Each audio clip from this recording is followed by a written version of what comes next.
Hi hello ನಮಸ್ಕಾರ ಎಲ್ಲರಿಗೂ. Welcome back to my ಚಾನಲ್ಗೆ ಎಲ್ಲರಿಗೂ ಸ್ವಾಗತ. ಇವತ್ತಿನ ಕ್ಲಾಸ್ ಬಂದು ಅಧ್ಯಾಯ 22 ಜಾಗತಿಕ ಸಂಸ್ಥೆಗಳನ್ನು ಪಾಠವನ್ನು ನೋಡ್ತಾ ಹೋಗೋಣ. ಇದು 10th ಕ್ಲಾಸಲ್ಲಿ ಸೆಕೆಂಡ್ ಭಾಗದಲ್ಲಿ ಬರ್ತಕ್ಕಂಥ ಪಾಠ ಆಗಿದೆ. ಓಕೆ, ಕ್ಲಾಸ್ ಸ್ಟಾರ್ಟ್ ಮಾಡೋಣ. ವಿಶ್ವಸಂಸ್ಥೆ UN ಅಂದರೆ ಯುನೈಟೆಡ್ ನೇಷನ್ಸ್ ಅಂತ ಬರುತ್ತೆ. 20ನೇ ಶತಮಾನವು 2 ಮಹಾಯುದ್ಧಗಳನ್ನು ಕಂಡಿದೆ. ಮೊದಲನೇ ವಿಶ್ವ ಸಮರದ ಬಳಿಕ ಜಾಗತಿಕ ಶಾಂತಿಗಾಗಿ ಲೀಗ್ ಆಫ್ ನೇಷನ್ಸ್ ಎಂಬ ಸಂಸ್ಥೆಯನ್ನು ಪ್ರಾರಂಭಿಸಲಾಯಿತು. ರಾಷ್ಟ್ರಗಳ ಸಂಘ ಅಂತ ಕರಿತಾ ಇದ್ರು.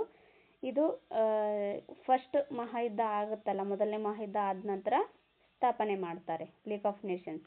ಆದರೆ 1939ರಲ್ಲಿ ದ್ವಿತೀಯ ಮಹಾಯುದ್ಧ ಪ್ರಾರಂಭಗೊಳ್ಳುತ್ತಿರುವಂತೆಯೇ ಈ ಸಂಸ್ಥೆಯು ಪತನದ ಹಾದಿಯನ್ನು ಹಿಡಿತು. ಯಾಕಂದರೆ ಇನ್ನೊಂದು ಈ ರೀತಿಯಾದ ಮೊದಲನೇ ಮಹಾಯುದ್ಧ ಆದಮೇಲೆ ಇನ್ನೊಂದು ಈ ರೀತಿಯಾದ ಯುದ್ಧ ಆಗಬಾರ್ದು ಅಂತ ಹೇಳಿ ಲೀಗ್ ಆಫ್ ನೇಷನ್ಸ್ ಅನ್ನ ಸ್ಥಾಪನೆ ಮಾಡ್ತಾರೆ. ಆದ್ರೂ ಸಹ 1939ರಲ್ಲಿ ಮತ್ತೆ ಎರಡನೇ ಮಹಾಯುದ್ಧ ಪ್ರಾರಂಭ ಆಗುತ್ತೆ. ಈ ಎರಡನೇ ಮಹಾಯುದ್ಧ ಆದ ನಂತರ ಇದು ಪತನದ ಹಾದಿಯನ್ನು ಹಿಡಿಯುತ್ತೆ. ಎರಡನೇ ಮಹಾಯುದ್ಧವು ನಡೆಯುತ್ತಿದ್ದಂತೆಯೇ ಜಾಗತಿಕವಾಗಿ ಶಾಶ್ವತ ಶಾಂತಿಯ ಸ್ಥಾಪನೆಯ ಯತ್ನವೂ ಕೂಡ ಪ್ರಾರಂಭವಾಗುತ್ತೆ. ಮೊದಲನೇ ಮತ್ತು ಎರಡನೇ ಮಹಾಯುದ್ಧದ ನಂತರ ಸಾಕಷ್ಟು ಪ್ರಾಣಹಾನಿ ಆಗುತ್ತೆ, ಆಸ್ತಿ ಪಾಸ್ತಿ ನಾಶ ಆಗುತ್ತೆ, ಬಹಳಷ್ಟು ಜನ ಅಂಗವಿಕಲರಾಗ್ತಾರೆ. ಹಾಗೆ ಎಷ್ಟೋ ಕುಟುಂಬದವರು ತಮ್ಮ ಸದಸ್ಯರನ್ನ ಕಳೆದುಕೊಂಡಿರ್ತಾರೆ, ತಮ್ಮ ಕುಟುಂಬದ ಸದಸ್ಯರನ್ನ ಕಳೆದುಕೊಂಡಿರ್ತಾರೆ. ಸೊ ಈ ರೀತಿಯಾದ ಇನ್ನೊಂದು ಯುದ್ಧ ಆಗಬಾರ್ದು ಅಂತ ಹೇಳ್ಬಿಟ್ಟು ಜಾಗತಿಕ ಶಾಂತಿಗಾಗಿ ಪ್ರಯತ್ನವೂ ಕೂಡ ಮಾಡ್ತಾ ಇರ್ತಾರೆ.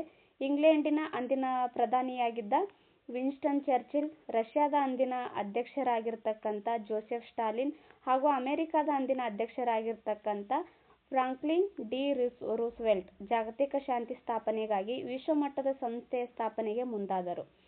ನೋಡಿ, ವಿಶ್ವಸಂಸ್ಥೆ ಸ್ಥಾಪನೆಯ ರೂವಾರಿಗಳು ಯಾರು ಅಂತ ಎಕ್ಸಾಮಲ್ಲಿ ಕೇಳಿದ್ದಾರೆ, ಹಿಂದೆ ನಡೆದಿರ್ತಕ್ಕಂಥ ಎಕ್ಸಾಮ್ಗಳಲ್ಲಿ. ಸೊ ವಿನ್ಸ್ಟನ್ ಚರ್ಚಿಲ್ ಇವರು ಇಂಗ್ಲೆಂಡಿನ ಪ್ರಧಾನಿಯಾಗಿರ್ತಾರೆ. ಆಮೇಲೆ ಜೋಸೆಫ್ ಸ್ಟಾಲಿನ್ ಇವರು ರಷ್ಯಾದ ಅಧ್ಯಕ್ಷರಾಗಿರ್ತಾರೆ. ಹಾಗೆ ಫ್ರಾಂಕ್ಲಿನ್ ಡಿ ರೂಸ್ವೆಲ್ಟ್ ಇವರು ಅಮೆರಿಕದ ಅಧ್ಯಕ್ಷರಾಗಿರ್ತಾರೆ. ಇವರು ಏನು ಮಾಡ್ತಾರೆ, ವಿಶ್ವಸಂಸ್ಥೆಯನ್ನು ಸ್ಥಾಪನೆ ಮಾಡೋದಕ್ಕೆ ಮುಂದಾಗ್ತಾರೆ. ವಿಶ್ವಸಂಸ್ಥೆ ಯುನೈಟೆಡ್ ನೇಷನ್ಸ್ ಎಂಬ ಶಬ್ದವನ್ನು ಅಮೆರಿಕದ ಅಂದಿನ ಅಧ್ಯಕ್ಷರಾಗಿದ್ದ ಫ್ರಾಂಕ್ಲಿನ್ ಡಿ ರೂಸ್ವೆಲ್ಟ್ ಅವರು ಚಾಲ್ತಿಗೆ ತಂದರು. ಇದು ಸಹ ಕೇಳಿದ್ದಾರೆ. ವಿಶ್ವಸಂಸ್ಥೆ ಎಂಬ ಶಬ್ದವನ್ನ ಯಾರು ಜಾರಿಗೊಳಿಸಿದ್ರು ಅಥವಾ ಯಾರು ಮೊದಲ ಬಾರಿಗೆ ಬಳಸಿದ್ರು ಅಂತಾನು ಹಿಂದೆ ಎಕ್ಸಾಮಲ್ಲಿ ಕೇಳಿದ್ರು. ಫ್ರಾಂಕ್ಲಿನ್ ಡಿ ರೂಸ್ವೆಲ್ಟ್ ಅಮೆರಿಕದ ಅಧ್ಯಕ್ಷರಾಗಿದ್ರು. ಇವರು ಈ ಪದವನ್ನ ಮೊದಲ ಬಾರಿಗೆ ಬಳಸ್ತಾರೆ. ಓಕೆ, ನೆಕ್ಸ್ಟ್ 1942 ಜನವರಿ 1ರಂದು ವಿಶ್ವಸಂಸ್ಥೆ ಸ್ಥಾಪನೆಗಾಗಿ ನಡೆದ 26 ರಾಷ್ಟ್ರಗಳು ಭಾಗವಹಿಸಿದ ಸಮ್ಮೇಳನದ ಘೋಷಣೆಯಲ್ಲಿ ವಿಶ್ವಸಂಸ್ಥೆ ಎಂಬ ಪದವನ್ನ ಪ್ರಥಮ ಬಾರಿಗೆ ಬಳಕೆ ಮಾಡಲಾಯಿತು. ನಂತರ 1945 ಅಕ್ಟೋಬರ್ 24ರಂದು ವಿಶ್ವಸಂಸ್ಥೆಯ ಉದಯವಾಯಿತು. ನೋಡಿ, ಈ ಪದವನ್ನ ಪ್ರಥಮ ಬಾರಿಗೆ ಯಾವ ಸಮ್ಮೇಳನದಲ್ಲಿ ಎಷ್ಟರಲ್ಲಿ ಪದವನ್ನ ಬಳಕೆ ಮಾಡಿದ್ರು ಅಂತ ಕೇಳಿದಾಗ 1942 ಜನವರಿ 1ರಂದು ವಿಶ್ವಸಂಸ್ಥೆ ಸ್ಥಾಪನೆ ಮಾಡೋದಕ್ಕೋಸ್ಕರ 26 ರಾಷ್ಟ್ರಗಳು ಈ ಸಮ್ಮೇಳನದಲ್ಲಿ ಭಾಗವಹಿಸಿರ್ತವೆ. ಆಗ ಪ್ರಥಮ ಬಾರಿಗೆ ವಿಶ್ವಸಂಸ್ಥೆ ಎಂಬ ಪದವನ್ನು ಬಳಕೆ ಮಾಡ್ತಾರೆ. ಆನಂತರ 1945 ಅಕ್ಟೋಬರ್ 24ರಂದು ವಿಶ್ವಸಂಸ್ಥೆ ಸ್ಥಾಪನೆಯಾಗುತ್ತೆ. ಇದೀಗ ಸುಮಾರು 193 ರಾಷ್ಟ್ರಗಳು ಈ ಸಂಸ್ಥೆ ಸದಸ್ಯತ್ವವನ್ನು ಹೊಂದಿವೆ. ಪ್ರೆಸೆಂಟ್ ವಿಶ್ವಸಂಸ್ಥೆನಲ್ಲಿ ಎಷ್ಟು ರಾಷ್ಟ್ರಗಳಿದ್ದಾವೆ ಅಂತ ಕೇಳಿದಾಗ 193 ರಾಷ್ಟ್ರಗಳು ಇದರ ಸದಸ್ಯತ್ವವನ್ನು ಪಡೆದಿದ್ದಾವೆ. ಇದರ ಮುಖ್ಯ ಕಚೇರಿ ಅಮೆರಿಕದ ನ್ಯೂಯಾರ್ಕ್ ನಗರದಲ್ಲಿದೆ. ಎಲ್ಲ ಶಾಂತಿಪ್ರಿಯ ರಾಷ್ಟ್ರಗಳಿಗೆ ಇದರ ಸದಸ್ಯತ್ವ ಹೊಂದಲು ಮುಕ್ತ ಅವಕಾಶವನ್ನು ಮಾಡಿಕೊಡಲಾಗಿದೆ. ಭಾರತವು ವಿಶ್ವಸಂಸ್ಥೆಯ ಸ್ಥಾಪಕ ಸದಸ್ಯ ರಾಷ್ಟ್ರವಾಗಿದೆ. ವಿಶ್ವಸಂಸ್ಥೆ ಸ್ಥಾಪನೆ ಆಗೋ ಟೈಮಲ್ಲಿ ಇದು ವಿಶ್ವಸಂಸ್ಥೆಯ ಸದಸ್ಯ ರಾಷ್ಟ್ರವಾಗಿತ್ತು. ಆದ್ದರಿಂದ ಇದಕ್ಕೆ ಸ್ಥಾಪಕ ಸದಸ್ಯ ರಾಷ್ಟ್ರ ಅಂತ ಕರೀತಾರೆ, ವಿಶ್ವಸಂಸ್ಥೆಯ ಸ್ಥಾಪಕ ಸದಸ್ಯ ರಾಷ್ಟ್ರ. ಓಕೆ, ನೆಕ್ಸ್ಟ್ ವಿಶ್ವಸಂಸ್ಥೆಯ ಉದ್ದೇಶಗಳು. ವಿಶ್ವಸಂಸ್ಥೆಯ ಸನ್ನದು ಈ ಜಾಗತಿಕ ಸಂಸ್ಥೆ ಪ್ರಧಾನ ದಾಖಲೆ ಎನಿಸಿದೆ. ಇದರಲ್ಲಿ 19 ಅಧ್ಯಾಯಗಳು ಹಾಗೂ 111 ವಿಧಿಗಳು ಇದಾವೆ. ಇದನ್ನು ಸಹ ಎಕ್ಸಾಮ್ ಅಲ್ಲಿ ಕೇಳಿದ್ದಾರೆ ನೋಡಿ, ತುಂಬಾ ಇಂಪಾರ್ಟೆಂಟ್ ಇದು. ಇದರಲ್ಲಿ ಎಷ್ಟು 19 ಅಧ್ಯಾಯಗಳಿದಾವೆ, ಹಾಗೆ 111 ವಿಧಿಗಳು ಇದಾವೆ. ವಿಶ್ವದ ಜನಸಮುದಾಯವೆನಿಸಿದ ನಾವು ಎಂಬ ವಾಕ್ಯದೊಂದಿಗೆ ವಿಶ್ವಸಂಸ್ಥೆಯ ಸನ್ನದು ಪ್ರಾರಂಭಗೊಳ್ಳುತ್ತೆ. ನೋಡಿ, ನಮ್ಮ ಭಾರತದ ಪೀಠಿಕೆನಲ್ಲಿ ಭಾರತದ ಪ್ರಜೆಗಳಾದ ನಾವು ಯಾವ ರೀತಿಯಾಗಿ ಯಾವ ರೀತಿಯಾಗಿ ಸ್ಟಾರ್ಟ್ ಆಗುತ್ತಲ್ಲ, ಸೊ ಅದೇ ರೀತಿಯಾಗಿ ಇಲ್ಲೂ ಸಹ ಅದೇ ಥರ ವಾಕ್ಯದಿಂದ ಸ್ಟಾರ್ಟ್ ಆಗುತ್ತೆ. ವಿಶ್ವದ ಜನಸಮುದಾಯವೆನಿಸಿದ ನಾವು ಎಂಬ ವಾಕ್ಯದೊಂದಿಗೆ ಈ ಸನದು ಪ್ರಾರಂಭವಾಗುತ್ತೆ. ಓಕೆ. ವಿಶ್ವಸಂಸ್ಥೆಯ ಧ್ಯೇಯೋದ್ದೇಶಗಳು ಈ ಕೆಳಗಿನಂತಿದ್ದಾವೆ. ವಿಶ್ವಸಂಸ್ಥೆಯ ಧ್ಯೇಯೋದ್ದೇಶಗಳು ಇಲ್ಲಿ ಕೊಟ್ಟಿದ್ದಾರೆ. ಫಸ್ಟ್ ಒನ್, ಅಂತಾರಾಷ್ಟ್ರೀಯ ಶಾಂತಿ ಮತ್ತು ಸುಭದ್ರತೆಯನ್ನು ಕಾಪಾಡುವುದು. ಅಂತಾರಾಷ್ಟ್ರೀಯ ಮಟ್ಟದಲ್ಲಿ ಅಥವಾ ಎಲ್ಲ ರಾಷ್ಟ್ರಗಳಲ್ಲಿ ಶಾಂತಿಯನ್ನು ತರುವುದು, ಸುಭದ್ರತೆಯನ್ನು ಕಾಪಾಡುವುದು. ನೆಕ್ಸ್ಟ್, ರಾಷ್ಟ್ರಗಳ ಮಧ್ಯೆ ಪರಸ್ಪರ ಮೈತ್ರಿಯನ್ನು ಬೆಳೆಸೋದು, ಯಾವುದೇ ರೀತಿಯಾದ ಕಲಹಗಳನ್ನು ಹೊಂದದೆ, ಪರಸ್ಪರ ದ್ವೇಷ ಭಾವನೆಯನ್ನು ಹೊಂದದೆ ಮೈತ್ರಿ ಭಾವನೆಯನ್ನು ಹೊಂದಬೇಕು ಅನ್ನೋದನ್ನು ಬೆಳೆಸೋದು. ಮಾನವನ ಮೂಲಭೂತ ಹಕ್ಕುಗಳ ಬಗೆಗೆ ನಂಬಿಕೆಯನ್ನು ಹೆಚ್ಚಿಸುವುದು. ಯಾವುದೇ ರೀತಿಯಾದ ಮಾನವರಿಗೆ ಯಾವುದೇ ರೀತಿಯಾದ ಧಕ್ಕೆ ಬರಲಾರ್ದಂಗೆ ತಮ್ಮ ಜೀವನ ನಡೆಸೋದಕ್ಕೆ ಅಥವಾ ಅವರ ಹಕ್ಕುಗಳನ್ನು ಕಸಿದುಕೊಳ್ಳಲಾಗದೇನೆ ಆ ಮೂಲಭೂತ ಹಕ್ಕುಗಳ ಬಗ್ಗೆ ನಂಬಿಕೆ ಇಟ್ಟು ಅವರಿಗೆ ಮೂಲಭೂತ ಹಕ್ಕುಗಳನ್ನು ಲಭಿಸೋ ಥರ ಮಾಡೋದು ಇದರ ಧ್ಯೇಯೋದ್ದೇಶಗಳಲ್ಲಿ ಒಂದಾಗಿದೆ. ಅಂತಾರಾಷ್ಟ್ರೀಯ ಮಟ್ಟದ ಆರ್ಥಿಕ, ಸಾಮಾಜಿಕ, ಸಾಂಸ್ಕೃತಿಕ ಮತ್ತು ಮಾನವೀಯ ನೆಲೆಯ ಸಮಸ್ಯೆಗಳಿಗೆ ಅಂತಾರಾಷ್ಟ್ರೀಯ ಸಹಕಾರದೊಂದಿಗೆ ಪರಿಹಾರವನ್ನು ಕಂಡುಕೊಳ್ಳೋದು. ಅಂತಾರಾಷ್ಟ್ರೀಯ ಮಟ್ಟದ ನ್ಯಾಯ ಹಾಗೂ ಒಡಂಬಡಿಕೆಗಳ ಷರತ್ತುಗಳಿಗೆ ಮಾನ್ಯತೆಯನ್ನು ದೊರಕಿಸಿಕೊಡೋದು. ಅಂದರೆ ಯಾವುದೇ ರೀತಿಯಾದ ಒಡಂಬಡಿಕೆಗಳನ್ನು ಹೊಂದಿದ್ರೆ, ಯಾವುದೇ ರೀತಿಯಾದ ಷರತ್ತುಗಳು ಹೊಂದಿದ್ರೆ ಅವುಗಳಿಗೆ ಮಾನ್ಯತೆಯನ್ನು ದೊರಕಿಸೋದು. ರಾಷ್ಟ್ರಗಳ ಮಧ್ಯೆ ಪರಸ್ಪರ ಸೌಹಾರ್ದತೆಯ ಕೇಂದ್ರವಾಗಿ ಕಾರ್ಯನಿರ್ವಹಿಸುವುದು. ಪರಸ್ಪರ ಸೌಹಾರ್ದತಾ ಭಾವನೆಯನ್ನು ಬೆಳೆಸೋದು ಕೂಡ ಇದರ ಧ್ಯೇಯೋದ್ದೇಶಗಳಲ್ಲಿ ಒಂದಾಗಿದೆ. ಓಕೆ. ನೆಕ್ಸ್ಟು, ವಿಶ್ವಸಂಸ್ಥೆಯ ಅಂಗಸಂಸ್ಥೆಗಳು. ವಿಶ್ವಸಂಸ್ಥೆಯಲ್ಲಿ 6 ರೀತಿಯ ಅಂಗಸಂಸ್ಥೆಗಳು ಕಾರ್ಯನಿರ್ವಹಿಸ್ತಾ ಇದ್ದಾವೆ. ಸೊ 6 ರೀತಿ ಯಾವುವು ಅಂತ ನೋಡೋಣ. ಇಲ್ಲಿ ಕೊಟ್ಟಿದ್ದಾರೆ ನೋಡಿ. 6 ಪ್ರಧಾನ ಅಂಗಸಂಸ್ಥೆಗಳಿದ್ದಾವೆ. ಫಸ್ಟ್ ಒನ್, ಸಾಮಾನ್ಯ ಸಭೆ, ಭದ್ರತಾ ಮಂಡಳಿ, ಆರ್ಥಿಕ ಮತ್ತು ಸಾಮಾಜಿಕ ಮಂಡಳಿ, ದತ್ತಿ ಸಮಿತಿ, ಅಂತಾರಾಷ್ಟ್ರೀಯ ನ್ಯಾಯಾಲಯ, ಸಚಿವಾಲಯ. ಈ ರೀತಿಯಾಗಿ 6 ಅಂಗಸಂಸ್ಥೆಗಳಿದ್ದಾವೆ. ಓಕೆ. ಫಸ್ಟ್ ಒನ್ ಹಂಗೆ ಒನ್ ಬೈ ಒನ್ ನೋಡ್ತಾ ಹೋಗೋಣ. ಸಾಮಾನ್ಯ ಸಭೆ ವಿಶ್ವಸಂಸ್ಥೆಯ ಎಲ್ಲ ಸದಸ್ಯ ರಾಷ್ಟ್ರಗಳ ಪ್ರತಿನಿಧಿಗಳನ್ನು ಒಳಗೊಂಡ ಅಂಗಸಂಸ್ಥೆ ಇದಾಗಿದೆ. ಪ್ರತಿಯೊಂದು ಸದಸ್ಯ ರಾಷ್ಟ್ರವು 5 ಪ್ರತಿನಿಧಿಗಳನ್ನು ಸಾಮಾನ್ಯ ಸಭೆಗೆ ಕಳುಹಿಸಿಕೊಡುತ್ತೆ. ನೋಡಿ, ಪ್ರತಿಯೊಂದು ಸದಸ್ಯ ರಾಷ್ಟ್ರವು 5 ಪ್ರತಿನಿಧಿಗಳನ್ನು ಸಾಮಾನ್ಯ ಸಭೆಗೆ ಕಳುಹಿಸಿಕೊಡ್ತವೆ. ಆದರೆ ಪ್ರತಿ ಸದಸ್ಯ ರಾಷ್ಟ್ರಕ್ಕೆ ಒಂದೇ ಮತದ ಹಕ್ಕು ಮಾತ್ರ ಇರುತ್ತದೆ. ಸಾಮಾನ್ಯ ಸಭೆಯಲ್ಲಿ ಚರ್ಚೆ ಮಾಡ್ತಾ ಇರ್ತಾರಲ್ಲ, ಚರ್ಚೆ ಮಾಡಬೇಕಾದ್ರೆ ಯಾವುದಾದ್ರೂ ಒಂದು ವಿಷಯಕ್ಕೆ ವೋಟ್ ಹಾಕಬೇಕು ಅಂತ ಬರುತ್ತೆ, ಮತ ಹಾಕಬೇಕು ಅಂತ ಬಂದಾಗ ಪ್ರತಿಯೊಂದು ರಾಷ್ಟ್ರ ತನ್ನ 5 ಸದಸ್ಯರನ್ನು ಕಳಿಸಿರುತ್ತೆ. ಆ 5 ಸದಸ್ಯರಿಗೆ ಮತ ಚಲಾಯಿಸೋದಕ್ಕೆ ಹಕ್ಕು ಇರೋದಿಲ್ಲ. ಅವರಲ್ಲಿ ಯಾರಾದರೂ ಒಬ್ಬರು ಮಾತ್ರ ಮತ ಚಲಾಯಿಸಬಹುದು. ಈ ಸಾಮಾನ್ಯ ಸಭೆ ತನ್ನ ಪ್ರಥಮ ಅಧಿವೇಶನದಲ್ಲಿಯೇ 1 ವರ್ಷದ ಅವಧಿಗೆ ಒಬ್ಬರು ಅಧ್ಯಕ್ಷರನ್ನು ಆರಿಸುತ್ತದೆ. ಪ್ರಥಮ ಅಧಿವೇಶನ ನಡೀತದಲ್ಲ, ಅಲ್ಲಿ ಒಬ್ಬರನ್ನ ಅಧ್ಯಕ್ಷರನ್ನ ಆಯ್ಕೆ ಮಾಡ್ತಾರೆ. ಇವರ ಅಧಿಕಾರಾವಧಿ 1 ವರ್ಷ ಇರುತ್ತೆ. ಅದೇ ರೀತಿ 17 ಉಪಾಧ್ಯಕ್ಷರನ್ನ ಹಾಗೂ 7 ಸ್ಥಾಯಿ ಸಮಿತಿಗಳಿಗೆ 7 ಮಂದಿ ಅಧ್ಯಕ್ಷರನ್ನು ಕೂಡ ಇಲ್ಲಿ ಆರಿಸಲಾಗುತ್ತೆ. ನೋಡಿ, ಒಬ್ಬರು ಅಧ್ಯಕ್ಷರಿರ್ತಾರೆ, ಇವರು ಅಧಿಕಾರಾವಧಿ 1 ವರ್ಷ ಇರುತ್ತೆ. 17 ಜನ ಉಪಾಧ್ಯಕ್ಷರಿರ್ತಾರೆ. ಆಮೇಲೆ 7 ಸ್ಥಾಯಿ ಸಮಿತಿಗಳಿಗೆ 7 ಮಂದಿ ಅಧ್ಯಕ್ಷರನ್ನು ಕೂಡ ಇಲ್ಲಿಯೇ ಆರಿಸಲಾಗುತ್ತೆ ಸಾಮಾನ್ಯ ಸಭೆಯಲ್ಲಿ. ಈ ಸಾಮಾನ್ಯ ಸಭೆಯ ಅಧಿವೇಶನ ಸಾಮಾನ್ಯವಾಗಿ ಸೆಪ್ಟೆಂಬರ್ ತಿಂಗಳಲ್ಲಿ ಆರಂಭಗೊಂಡು ಡಿಸೆಂಬರ್ ಮಧ್ಯಭಾಗದವರೆಗೆ ಜರುಗುತ್ತದೆ. ಸೆಪ್ಟೆಂಬರ್ ತಿಂಗಳಲ್ಲಿ ಅಧಿವೇಶನ ಆರಂಭವಾಗುತ್ತೆ, ಹಾಗೆ ಡಿಸೆಂಬರ್ ಮಧ್ಯಭಾಗದಲ್ಲಿ ಜರುಗುತ್ತವೆ. ಓಕೆ.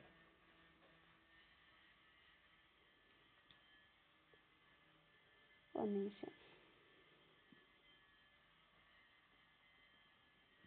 ಓಕೆ. ಎಲ್ಲ ಹೆಚ್ಚಿನ ಪ್ರಮುಖ ನಿರ್ಧಾರಗಳಿಗೆ 3/2 ಹಾಜರಾದ ಸದಸ್ಯರ ಅನುಮೋದನೆಯ ಅವಶ್ಯಕವಾಗಿರುತ್ತೆ. ನೋಡಿ, ಯಾವುದಾದ್ರೂ ಒಂದು ನಿರ್ಧಾರ ಆಗಬೇಕು ಅಂತಂದಾಗ 3/2 ಹಾಜರಾದ ಸದಸ್ಯರ ಅನುಮೋದನೆ ಅವಶ್ಯಕವಾಗಿ ಬೇಕಾಗುತ್ತೆ. ವಾರ್ಷಿಕ ಆಯವ್ಯಯ ಪಟ್ಟಿಗೆ ಈ ಸಾಮಾನ್ಯ ಸಭೆಯಲ್ಲಿ ಒಪ್ಪಿಗೆ ನೀಡಬೇಕಾಗುತ್ತೆ. ಯಾವುದಾದರೂ ತುರ್ತು ವಿಷಯಗಳ ಚರ್ಚೆ ನಡೆಯಬೇಕಿದ್ದರೆ ವಿಶೇಷ ಅಧಿವೇಶನ ಕೂಡ ಕರೆಯಬಹುದು. ಈ ಸಾಮಾನ್ಯ ಸಭೆಯ ಜಾಗತಿಕ ಸಂಸತ್ತು ಎಂದೇ ಪ್ರಸಿದ್ಧಿಯಾಗಿದೆ. ವಿಶ್ವದ ಎಲ್ಲ ಪ್ರಮುಖ ವಿದ್ಯಮಾನಗಳ ಚರ್ಚೆಗೆ ಇದು ವೇದಿಕೆಯಾಗಿದೆ. ನೋಡಿ, ಇದು ಕೇಳಿದ್ರು, ಜಾಗತಿಕ ಸಂಸತ್ತು ಅಂತೇಳಿ ವಿಶ್ವಸಂಸ್ಥೆ ಯಾವ ಅಂಗಸಂಸ್ಥೆ ಕರೀತಾರೆ ಅಂತ ಕೇಳಿದ್ರು. ಇದು ಸಾಮಾನ್ಯ ಸಭೆಗೆ ಕರೀತಾರೆ. ನೋಡಿ, ತುಂಬ ಇಂಪಾರ್ಟೆಂಟು. ಓಕೆ. ನೆಕ್ಸ್ಟು ಇಲ್ಲಿ ಒಂದಿಷ್ಟು ಇನ್ಫಾರ್ಮೇಷನ್ ಕೊಟ್ಟಿದ್ದಾರೆ. Arabic, Chinese, English, French, Russian ಮತ್ತು ಸ್ಪ್ಯಾನಿಷ್ ಭಾಷೆಗಳು ವಿಶ್ವಸಂಸ್ಥೆಯ ಅಧಿಕೃತ ಭಾಷೆಗಳಾಗಿವೆ. ನೋಡಿ, ಇವು ತುಂಬ ಇಂಪಾರ್ಟೆಂಟ್. ಈ ಥರ ಈ ಬಾಕ್ಸಲ್ಲಿ ಕೊಟ್ಟಿರ್ತಾರಲ್ಲ, ಇವು ಇಂಪಾರ್ಟೆಂಟ್ ಆಗಿರ್ತವೆ. ಅಧಿಕೃತ ಭಾಷೆಗಳು, ವಿಶ್ವಸಂಸ್ಥೆಯ ಅಧಿಕೃತ ಭಾಷೆಗಳು ಯಾವ್ಯಾವು ಅಂತ ಹಿಂದೆ ಸಾಕಷ್ಟು ಸರಿ ಕೇಳಿದ್ದಾರೆ ಎಕ್ಸಾಮಲ್ಲಿ. Arabic, Chinese, English, French, Russian ಮತ್ತು ಸ್ಪ್ಯಾನಿಷ್. ಈ 6 ಭಾಷೆಗಳಿವೇನು ವಿಶ್ವಸಂಸ್ಥೆಯ ಅಧಿಕೃತ ಭಾಷೆಗಳಾಗಿದ್ದಾವೆ. ಓಕೆ, ನೆಕ್ಸ್ಟ್ ಭದ್ರತಾ ಮಂಡಳಿ ಬರುತ್ತೆ.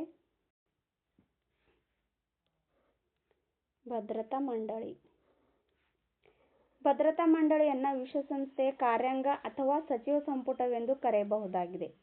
ನೋಡಿ, ವಿಶ್ವಸಂಸ್ಥೆಯ ಸಂಸತ್ತು ಅಂತೇಳಿ ಸಾಮಾನ್ಯ ಸಭೆಗೆ ಕರೀತಾರಲ್ಲ, ಅದೇ ರೀತಿಯಾಗಿ ವಿಶ್ವಸಂಸ್ಥೆಯ ಕಾರ್ಯಾಂಗ ಅಥವಾ ಸಚಿವ ಸಂಪುಟವೆಂದು ಯಾವ ಮಂಡಳಿಯನ್ನು ಕರೀತಾರೆ ಅಥವಾ ಯಾವ ಅಂಗಸಂಸ್ಥೆಯನ್ನು ಕರೀತಾರೆ ಅಂತ ಕೇಳಿದಾಗ ಭದ್ರತಾ ಮಂಡಳಿಗೆ ಕರೀತಾರೆ. ಇದರಲ್ಲಿ 15 ಜನ ಸದಸ್ಯ ರಾಷ್ಟ್ರಗಳಿರ್ತವೆ. ಈ ಸದಸ್ಯ ರಾಷ್ಟ್ರಗಳನ್ನು ಕಾಯಂ ಸದಸ್ಯ ರಾಷ್ಟ್ರಗಳು ಹಾಗೂ ಕಾಯಂ ಅಲ್ಲದ ಸದಸ್ಯ ರಾಷ್ಟ್ರಗಳು ಎಂದು ವರ್ಗೀಕರಿಸಲಾಗಿದೆ. ಇದರಲ್ಲಿ 5 ಕಾಯಂ ಸದಸ್ಯ ರಾಷ್ಟ್ರವಾಗಿರುತ್ತೆ, ಇನ್ನು 10 ಕಾಯಂ ಅಲ್ಲದ ಸದಸ್ಯ ರಾಷ್ಟ್ರಗಳಾಗಿರ್ತವೆ.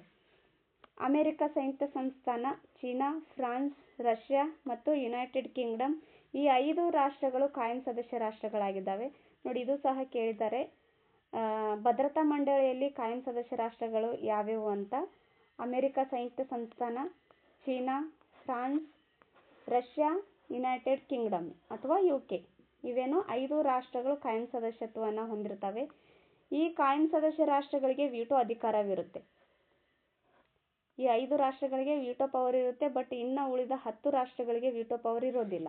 ಭಾರತವು ಸಹ ಈ ಭದ್ರತಾ ಮಂಡಳಿಯ ಕಾಯಂ ಸದಸ್ಯತ್ವ ಪಡೆಯಲು ಪ್ರಯತ್ನವನ್ನು ನಡೆಸ್ತಾ ಇದೆ, ಬಟ್ ಇನ್ನೂ ಸಹ ಕಾಯಂ ಸದಸ್ಯತ್ವವನ್ನು ಪಡೆದಿಲ್ಲ. ಕಾಯಂ ಅಲ್ಲದ 10 ಸದಸ್ಯ ರಾಷ್ಟ್ರಗಳನ್ನು 2 ವರ್ಷಗಳ ಅವಧಿಗೆ ಸಾಮಾನ್ಯ ಸಭೆಯು ಆರಿಸುತ್ತೆ. 10 ಸದಸ್ಯ ರಾಷ್ಟ್ರಗಳನ್ನು 2 ವರ್ಷಗಳ ಅವಧಿಗೆ ಆಯ್ಕೆ ಮಾಡಲಾಗುತ್ತೆ. ಈ ರಾಷ್ಟ್ರಗಳಿಗೆ ವೀಟೋ ಅಧಿಕಾರ ಇರುವುದಿಲ್ಲ. ಈ ರಾಷ್ಟ್ರಗಳು ಪ್ರಪಂಚದ ವಿವಿಧ ಭೌಗೋಳಿಕ ಪ್ರದೇಶಗಳನ್ನು ಪ್ರತಿನಿಧಿಸ್ತವೆ. ಪ್ರತಿ ಸದಸ್ಯ ರಾಷ್ಟ್ರಕ್ಕೂ 1 ಮತ ಚಲಾಯಿಸುವ ಹಕ್ಕು ಇರುತ್ತೆ. ಇಲ್ಲೂ ಕೂಡ 1 ಮತ ಚಲಾಯಿಸುವ ಹಕ್ಕು ಇರುತ್ತೆ. ಓಕೆ,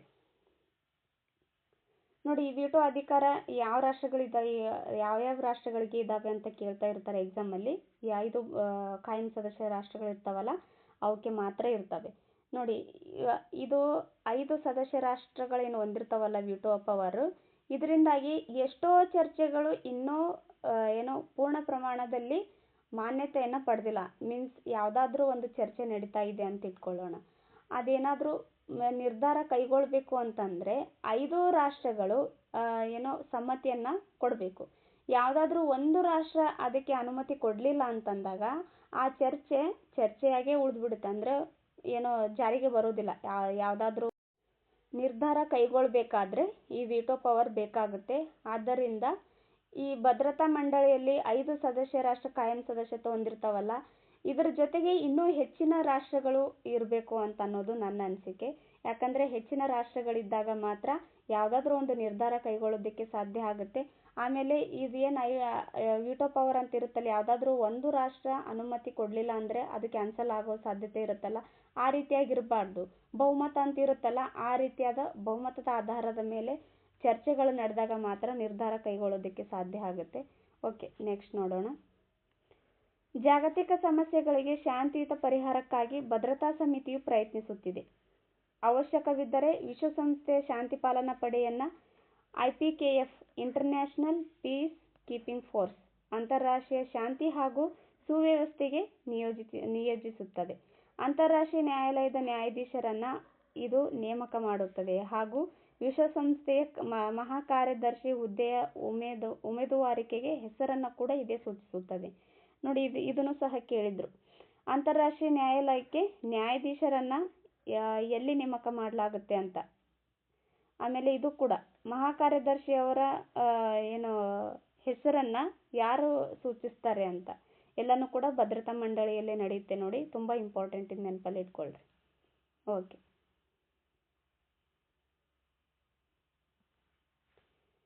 ನೆಕ್ಸ್ಟು ಆರ್ಥಿಕ ಹಾಗೂ ಸಾಮಾಜಿಕ ಮಂಡಳಿ ಬರುತ್ತೆ. ಈ ಸಮಿತಿಯಲ್ಲಿ 54 ಸದಸ್ಯ ರಾಷ್ಟ್ರಗಳಿದ್ದಾವೆ. ಈ ರಾಷ್ಟ್ರಗಳ ಪೈಕಿ 18 ಸದಸ್ಯ ರಾಷ್ಟ್ರಗಳು ಪ್ರತಿ 3 ವರ್ಷಕ್ಕೊಮ್ಮೆ ಆರಿಸಲ್ಪಡುತ್ತವೆ. ಪ್ರತಿ 3 ವರ್ಷಕ್ಕೊಮ್ಮೆ 18 ಸದಸ್ಯ ರಾಷ್ಟ್ರಗಳು ಆರಿಸಲ್ಪಡ್ತವೆ. ಇಲ್ಲಿ ಆರ್ಥಿಕ ಹಾಗೂ ಸಾಮಾಜಿಕ ಮಂಡಳಿಯಲ್ಲಿ. ಇದರಲ್ಲಿ ಟೋಟಲ್ ಎಷ್ಟು ರಾಷ್ಟ್ರಗಳಿದ್ದಾವೆ? 54 ಸದಸ್ಯ ರಾಷ್ಟ್ರಗಳಿದ್ದಾವೆ. ಈ ಸದಸ್ಯ ರಾಷ್ಟ್ರಗಳು ತಮ್ಮಲ್ಲೇ ಒಂದು ಸದಸ್ಯ ರಾಷ್ಟ್ರವನ್ನು ಅಧ್ಯಕ್ಷ ಸ್ಥಾನಕ್ಕೆ ಆರಿಸ್ತವೆ. ಓಕೆ. ಆರ್ಥಿಕ ಹಾಗೂ ಸಾಮಾಜಿಕ ಮಂಡಳಿಯ ಮುಖ್ಯ ಕಾರ್ಯಗಳು ಏನು ಅಂತ ನೋಡ್ತಾ ಹೋಗೋಣ. ಅಂತಾರಾಷ್ಟ್ರೀಯ ವಲಯದ ಆರ್ಥಿಕ, ಸಾಮಾಜಿಕ, ಸಾಂಸ್ಕೃತಿಕ, ಶೈಕ್ಷಣಿಕ, ಆರೋಗ್ಯ ಹಾಗೂ ಇನ್ನಿತರ ಸಂಬಂಧಿತ ವಿಷಯಗಳ ಅಧ್ಯಯನ ಹಾಗೂ ವರದಿಯನ್ನು ಮಾಡೋದು. ನಿರಾಶ್ರಿತರು, ಮಹಿಳೆಯರ ಸ್ಥಾನಮಾನ, ವಸತಿ ಸಮಸ್ಯೆ ಮುಂತಾದ ಹಲವಾರು ವಿಚಾರಗಳು ಈ ಮಂಡಳಿಯ ಕಾರ್ಯವ್ಯಾಪ್ತಿಗೆ ಬರುತ್ತವೆ. ಮಾನವ ಹಕ್ಕುಗಳು ಹಾಗೂ ಮೂಲಭೂತ ಸ್ವಾತಂತ್ರ್ಯಗಳ ಬಗ್ಗೆಯೂ ಕೂಡ ಈ ಮಂಡಳಿಯು ಶಿಫಾರಸನ್ನು ಮಾಡುತ್ತೆ. ಮಾನವ ಸಂಪನ್ಮೂಲ, ಸಂಸ್ಕೃತಿ, ಶಿಕ್ಷಣ ಮುಂತಾದ ವಿಷಯಗಳ ಬಗ್ಗೆ ಅಂತಾರಾಷ್ಟ್ರೀಯ ಸಮ್ಮೇಳನಗಳನ್ನು ಇದು ಸಂಘಟಿಸುತ್ತದೆ. ವಿಶೇಷ ಪ್ರಾವೀಣ್ಯತೆಯ ಅಂಗಸಂಸ್ಥೆಗಳಾದ ಅಂತಾರಾಷ್ಟ್ರೀಯ ಕಾರ್ಮಿಕ ಸಂಘ ILO ಅಂತ ಕರೀತಾರೆ, ಹಾಗೆ ಆಹಾರ ಮತ್ತು ಕೃಷಿ ಸಂಸ್ಥೆ IAO ಅಂತ ಕರೀತಾರೆ, ವಿಶ್ವ ಆರೋಗ್ಯ ಸಂಸ್ಥೆ WHO ಅಂತ ಕರೀತಾರೆ, ಮುಂತಾದವುಗಳು ಕಾರ್ಯಗಳನ್ನು ಸಮನ್ವಯ ಮಾಡುತ್ತೆ. ಯಾವುದು? ಆರ್ಥಿಕ ಹಾಗೂ ಸಾಮಾಜಿಕ ಮಂಡಳಿ. ಓಕೆ. ನೆಕ್ಸ್ಟ್ ಅಂಗಸಂಸ್ಥೆ ದತ್ತಿ ಸಮಿತಿ ಅಂತ ಬರುತ್ತೆ. ಟ್ರಸ್ಟಿಶಿಪ್ ಕೌನ್ಸಿಲ್ ಅಂತಾನೂ ಕೂಡ ಕರೀತಾರೆ. ವಸಾಹತುಶಾಹಿತ್ವಕ್ಕೆ ಒಳಪಟ್ಟಿದ್ದ ಪ್ರದೇಶಗಳು ಸಾರ್ವಭೌಮ ರಾಷ್ಟ್ರಗಳಾಗಿ ಉದಯಿಸುತ್ತಿದ್ದ ಸ್ಥಿತ್ಯಂತರದ ಕಾಲಾವಧಿಯಲ್ಲಿ ಈ ಪ್ರದೇಶಗಳ ಮೇಲುಸ್ತುವಾರಿ ಮಾಡಲು ಸ್ಥಾಪಿಸಿದ ಸಮಿತಿಯೇ ದತ್ತಿ ಸಮಿತಿ. ದತ್ತಿ ಸಮಿತಿಯನ್ನ ವಿಶ್ವಸಂಸ್ಥೆಯ ಮಂಡಳಿ ಮತ್ತು ಕಾರ್ಯದರ್ಶಿ ಸಮಿತಿ ಎಂದು ಕೂಡ ಕರೆಯುವ ವಾಡಿಕೆ ಇದೆ. ನೋಡಿ, ದತ್ತಿ ಸಮಿತಿಯನ್ನ ವಿಶ್ವಸಂಸ್ಥೆ ಅಲ್ಲ, ವಿಶ್ವಸ್ತ ಮಂಡಳಿ ಮತ್ತು ಕಾರ್ಯದರ್ಶಿ ಸಮಿತಿ ಎಂದು ಕೂಡ ಕರೀತಾರೆ. ಓಕೆ. ನೆಕ್ಸ್ಟ್ ನೋಡೋಣ. ಒಟ್ಟು 11 ಪ್ರದೇಶಗಳು ದತ್ತಿ ಸಮಿತಿಯ ಆಡಳಿತಕ್ಕೆ ಒಳಪಟ್ಟಿದ್ದವು. ಎಷ್ಟು ಪ್ರದೇಶಗಳು? 11 ಪ್ರದೇಶಗಳು. ಈ ಪ್ರದೇಶಗಳೆಲ್ಲವೂ ಸ್ವತಂತ್ರಗೊಂಡು ಸ್ವಯಂ ಆಡಳಿತವನ್ನು ಸಾಧಿಸಿವೆ. ಈ ಸಮಿತಿಯ ಆಡಳಿತಕ್ಕೆ ಒಳಪಟ್ಟು ಸ್ವತಂತ್ರಗೊಂಡ ಕೊನೆಯ ಪ್ರದೇಶವೇ ಪಲಾವ್ ಗಣರಾಜ್ಯ. ಇದು 1994ರಲ್ಲಿ ಸ್ವಾತಂತ್ರ್ಯವನ್ನು ಪಡೆಯುತ್ತೆ. ಉದಾಹರಣೆಗೆ, ಪಲಾವ್ ದ್ವೀಪ ಸಮೂಹ ಭೂಪ್ರದೇಶವು ಸಾರ್ವಭೌಮ ಗಣರಾಜ್ಯವಾಗಿ ಉದಯಿಸುವುದರೊಂದಿಗೆ ದತ್ತಿ ಸಮಿತಿಯು ತನ್ನ ಪ್ರಸ್ತುತತೆಯನ್ನು ಕಳೆದುಕೊಂಡಿತು. ಇಂದು ಯಾವ ಭೂಪ್ರದೇಶವೂ ಈ ಸಮಿತಿಯ ಆಡಳಿತಕ್ಕೆ ಒಳಪಟ್ಟಿಲ್ಲ. ವಸಾಹತುಶಾಹಿತ್ವಕ್ಕೆ ಒಳಪಟ್ಟಿರ್ತಕ್ಕಂಥ ಪ್ರದೇಶಗಳು ಈ ಸಚಿವಾಲಯದಲ್ಲಿ ಇದು ಒಟ್ಟು 11 ಪ್ರದೇಶಗಳಿದ್ದು, ಈ 11 ಪ್ರದೇಶಗಳಲ್ಲಿ ಕೊನೆಯ ಪ್ರದೇಶವೇ ಪಲಾವ್ ಗಣರಾಜ್ಯ ಆಗಿತ್ತು. ಇದು ಏನು 1994ರಲ್ಲಿ ಸ್ವಾತಂತ್ರ್ಯವನ್ನು ಪಡೆಯುತ್ತೆ. ಸೊ ಆದ್ದರಿಂದ ಈ ಸಮಿತಿ ಏನಾಗಿದೆ, ಇವಾಗ ಪ್ರಸ್ತುತತೆಯನ್ನು ಕಳೆದುಕೊಂಡಿದೆ. ಓಕೆ. ನೆಕ್ಸ್ಟ್ ನೋಡೋಣ. ಅಂತಾರಾಷ್ಟ್ರೀಯ ನ್ಯಾಯಾಲಯ ಇದು 5ನೇ ಅಂಗಸಂಸ್ಥೆಯಾಗಿರುತ್ತೆ. ಇದು ವಿಶ್ವಸಂಸ್ಥೆಯ ಒಂದು ಪ್ರಧಾನ ಅಂಗಸಂಸ್ಥೆಯಾಗಿದೆ ಹಾಗೂ ಎಲ್ಲ ಸದಸ್ಯ ರಾಷ್ಟ್ರಗಳು ಈ ನ್ಯಾಯಾಲಯದ ಸನ್ನದ್ಧಿಗೆ ತಮ್ಮ ಸಹಮತವನ್ನು ನೀಡಲು ಬದ್ಧವಾಗಿದ್ದಾವೆ.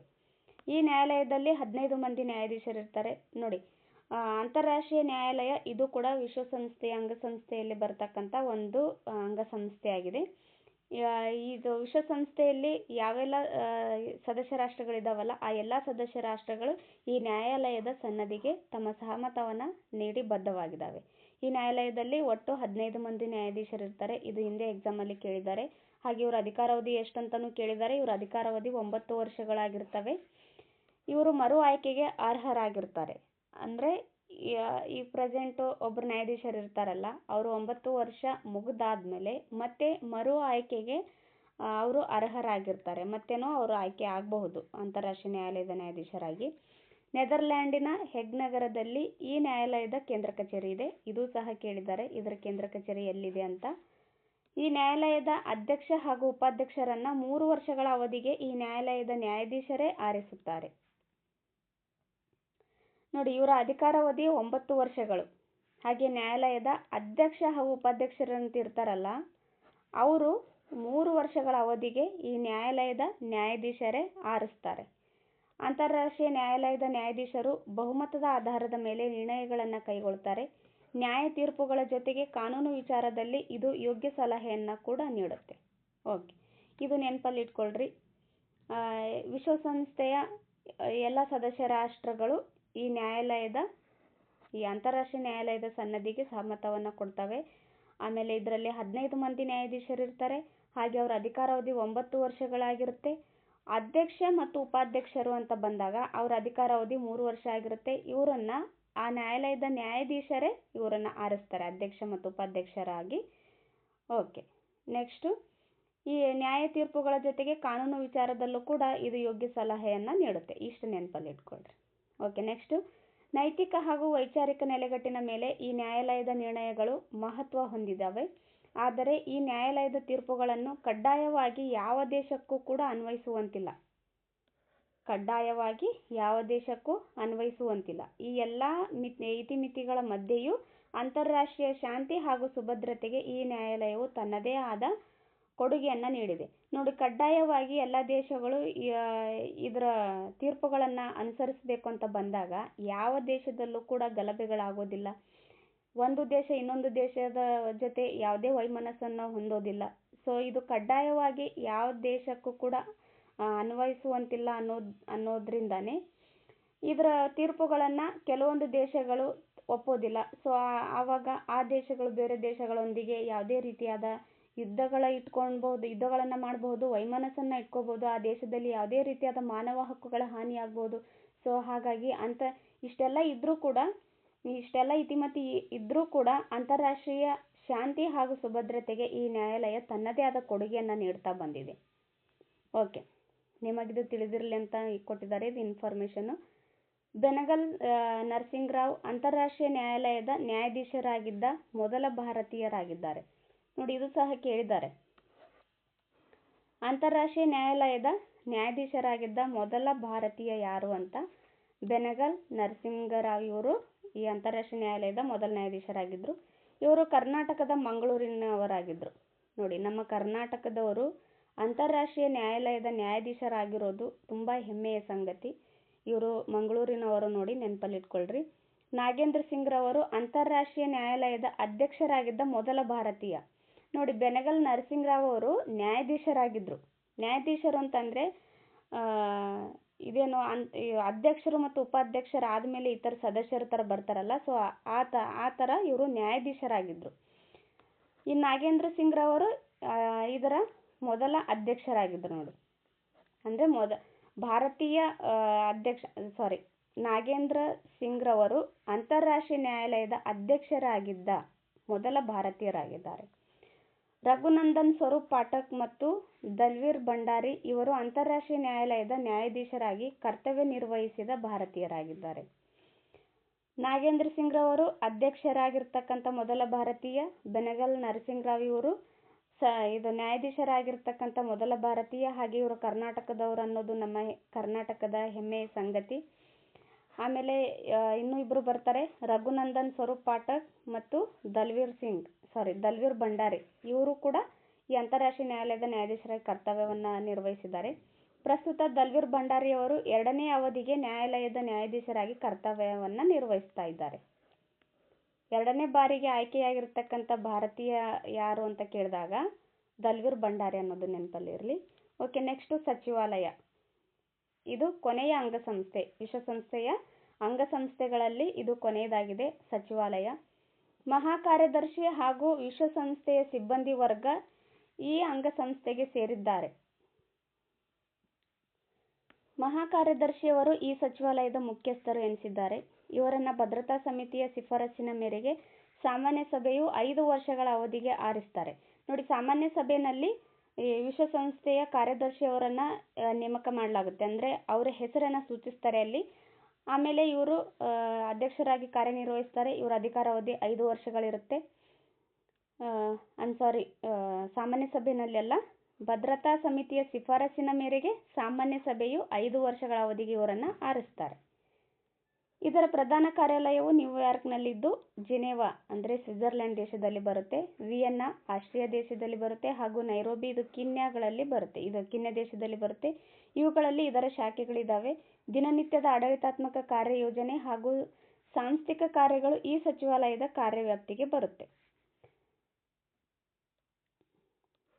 ನೋಡಿ, ಇದರ ಪ್ರಧಾನ ಕಾರ್ಯಾಲಯ ಎಲ್ಲಿದೆ ಅಂತ ಕೇಳಿದಾಗ ನ್ಯೂಯಾರ್ಕ್ನಲ್ಲಿದೆ. ಶಾಖೆಗಳು ಅಂತ ಕೇಳಿದಾಗ ಜಿನೆವಾ, ವಿಯೆನ್ನಾ, ನೈರೋಬಿ ಈ ದೇಶಗಳಲ್ಲಿ ಶಾಖೆಗಳಿದ್ದಾವೆ. ಓಕೆ, ನೆಕ್ಸ್ಟ್ ನೋಡೋಣ.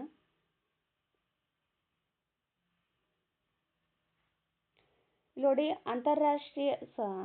ವಿಶ್ವಸಂಸ್ಥೆಯ ಮಹಾಕಾರ್ಯದರ್ಶಿಯಾಗಿ ನೇಮಕ ಆಗಿದ್ದಾರಲ್ಲ, ಅವ್ರ ಹೆಸರುಗಳು ಕೊಟ್ಟಿದ್ದಾರೆ ಇಲ್ಲಿ. ತುಂಬಾನೇ ಇಂಪಾರ್ಟೆಂಟು. ಮೊದಲ ಮಹಾಕಾರ್ಯದರ್ಶಿ ಯಾರಾಗಿದ್ರು, ಆಮೇಲೆ ಪ್ರೆಸೆಂಟ್ ಯಾರಿದ್ದಾರೆ, ಅವರು ಯಾವ ದೇಶದವರು, ಮೊದಲಿಗೆ ಆಯ್ಕೆ ಆಗಿರ್ತಕ್ಕಂಥ ಕಾರ್ಯದರ್ಶಿ ಅವರ ದೇಶ ಯಾವುದು, ಈ ಥರ ಕೇಳ್ತಾ ಇರ್ತಾರೆ. ಎಷ್ಟರಲ್ಲಿ ಆಯ್ಕೆ ಆದರು ಈ ಥರ. ಸೊ ಇಂಪಾರ್ಟೆಂಟ್ ಇದು. ಟ್ರಿಗ್ವೆಲಿ ಇವರು 1946ರಿಂದ 1952ರವರೆಗೆ ಕಾರ್ಯನಿರ್ವಹಿಸ್ತಾರೆ. ಇವರು ನಾರ್ವೆ ದೇಶದವರಾಗಿದ್ದರು. ನೆಕ್ಸ್ಟು ಡ್ಯಾಗ್ ಹ್ಯಾಮರ್ಶಿಲ್ಡ್ ಬರ್ತಾರೆ. ಇವರು 1953ರಿಂದ 1961ರವರೆಗೆ ಕಾರ್ಯನಿರ್ವಹಿಸ್ತಾರೆ. ಇವರು ಸ್ವೀಡನ್ ದೇಶದವರಾಗಿದ್ದರು. ಯು ಥಾಂಟ್ ಇವರು 1961ರಿಂದ 1971ರವರೆಗೆ ಕಾರ್ಯನಿರ್ವಹಿಸ್ತಾರೆ. ಇವರು ಬರ್ಮಾದವರಾಗಿದ್ದರು, ಈಗಿನ ಮಯನ್ಮಾರ್. ಮುಂಚೆ ಇದಕ್ಕೆ ಬರ್ಮಾ ಅಂತ ಕರಿತಾ ಇದ್ರು, ಪ್ರೆಸೆಂಟ್ ಇದಕ್ಕೆ ಮಯನ್ಮಾರ್ ಅಂತ ಕರೀತಾರೆ. ಕರ್ಟ್ ವಾಲ್ಡ್ ಹಿಮ್ ಇವರು 1972ರಿಂದ 1981ರವರೆಗೆ ಕಾರ್ಯನಿರ್ವಹಿಸ್ತಾರೆ. ಇವರು ಆಸ್ಟ್ರಿಯಾ ದೇಶದವರಾಗಿದ್ದಾರೆ. ಜೇವಿಯರ್ ಫೆರೆಜ್ ಡೆ ಕುಯೆಲ್ಲರ್ ಅಂತ ಬರ್ತಾರೆ. ಇವರು 1982ರಿಂದ 1991ರವರೆಗೆ ಕಾರ್ಯನಿರ್ವಹಿಸ್ತಾರೆ. ಇವರು ಪೇರು ದೇಶದವರಾಗಿದ್ದಾರೆ. ಓಕೆ, ನೆಕ್ಸ್ಟು ಬೌತ್ರೋಸ್ ಗಾಲಿ ಅಂತ ಬರ್ತಾರೆ. ಇವರು 1992ರಿಂದ 1996ರವರೆಗೆ ಕಾರ್ಯನಿರ್ವಹಿಸ್ತಾರೆ. ಇವರು ಈಜಿಪ್ಟ್ ದೇಶದವರಾಗಿದ್ದಾರೆ. ಕೋಫಿ ಅನ್ನಾನ್ ಇವರು 1997ರಿಂದ 2006ರವರೆಗೆ ಕಾರ್ಯನಿರ್ವಹಿಸ್ತಾರೆ. ಇವರು ಘಾನಾ ದೇಶದವರಾಗಿದ್ದಾರೆ. ಬಾನ್ ಕಿ ಮೂನ್ ಇವರು 2007ರಿಂದ 2016ರವರೆಗೆ ಕಾರ್ಯನಿರ್ವಹಿಸ್ತಾರೆ. ಇವರು ದಕ್ಷಿಣ ಕೊರಿಯಾದವರಾಗಿದ್ದಾರೆ. ಹಾಗೆ ಆಂಟೋನಿಯೋ ಗುಟೆರಸ್ ಇವರು ಪ್ರೆಸೆಂಟ್ ಇದ್ದಾರೆ, 2017ರಿಂದನೂ ಕಾರ್ಯನಿರ್ವಹಿಸ್ತಾ ಇದ್ದಾರೆ. ಇವರು ಪೋರ್ಚುಗಲ್ ದೇಶದವರಾಗಿದ್ದಾರೆ. ಓಕೆ, ನೆಕ್ಸ್ಟ್ ನೋಡೋಣ.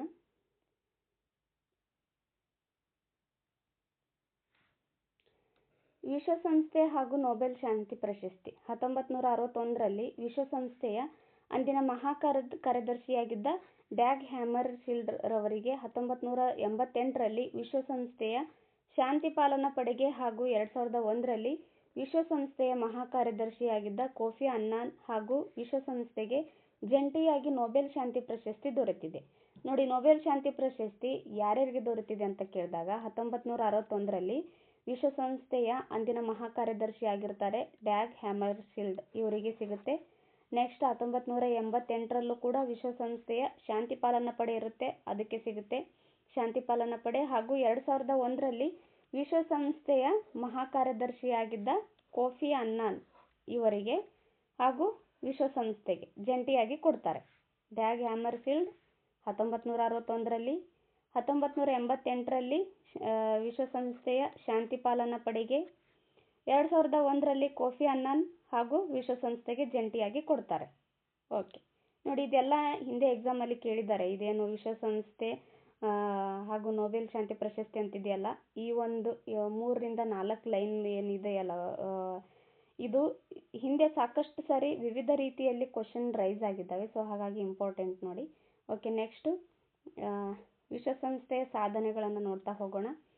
ವಿಶ್ವಸಂಸ್ಥೆಯು ಜಾಗತಿಕ ಶಾಂತಿ ಪಾಲನೆಗಾಗಿ, ಆರ್ಥಿಕ ಬಿಕ್ಕಟ್ಟುಗಳನ್ನು ನಿವಾರಿಸುವ ಸಲುವಾಗಿ, ಸಾಮಾಜಿಕ ಹಾಗೂ ಶೈಕ್ಷಣಿಕ ಕ್ಷೇತ್ರದಲ್ಲಿನ ಸಮಸ್ಯೆಗಳ ನಿವಾರಣೆಗಾಗಿ ತನ್ನದೇ ಆದ ರೀತಿಯಲ್ಲಿ ಶ್ರಮಿಸುತ್ತಿದೆ. ವಿಶ್ವಸಂಸ್ಥೆಯ ಪ್ರಮುಖ ಸಾಧನೆಗಳನ್ನು ಈ ಕೆಳಕಂಡಂತೆ ಪಟ್ಟಿ ಮಾಡಲಾಗಿದೆ. ಪ್ರಮುಖ ಸಾಧನೆಗಳು ಯಾವಂತ ನೋಡೋಣ.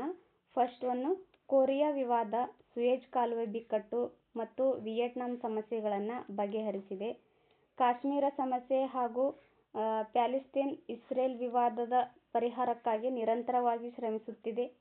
ನಿಶಸ್ತ್ರೀಕರಣದ ಸಾಧನೆ ನಿಟ್ಟಿನಲ್ಲಿ ಪ್ರಯತ್ನವನ್ನು ಮುಂದುವರಿಸಿದೆ. ವಿಶ್ವ ಬ್ಯಾಂಕ್, ಅಂತಾರಾಷ್ಟ್ರೀಯ ಹಣಕಾಸು ನಿಧಿ ಮತ್ತು ವಿಶ್ವ ವ್ಯಾಪಾರ ಸಂಘಟನೆಗಳ ಮೂಲಕ ಆರ್ಥಿಕ, ಹಣಕಾಸಿನ ಹಾಗೂ ಅಂತಾರಾಷ್ಟ್ರೀಯ ವ್ಯಾಪಾರ ಕ್ಷೇತ್ರದಲ್ಲಿನ ಸಮಸ್ಯೆಗಳ ಪರಿಹಾರಕ್ಕೆ ಪ್ರಯತ್ನಿಸುತ್ತಿದೆ.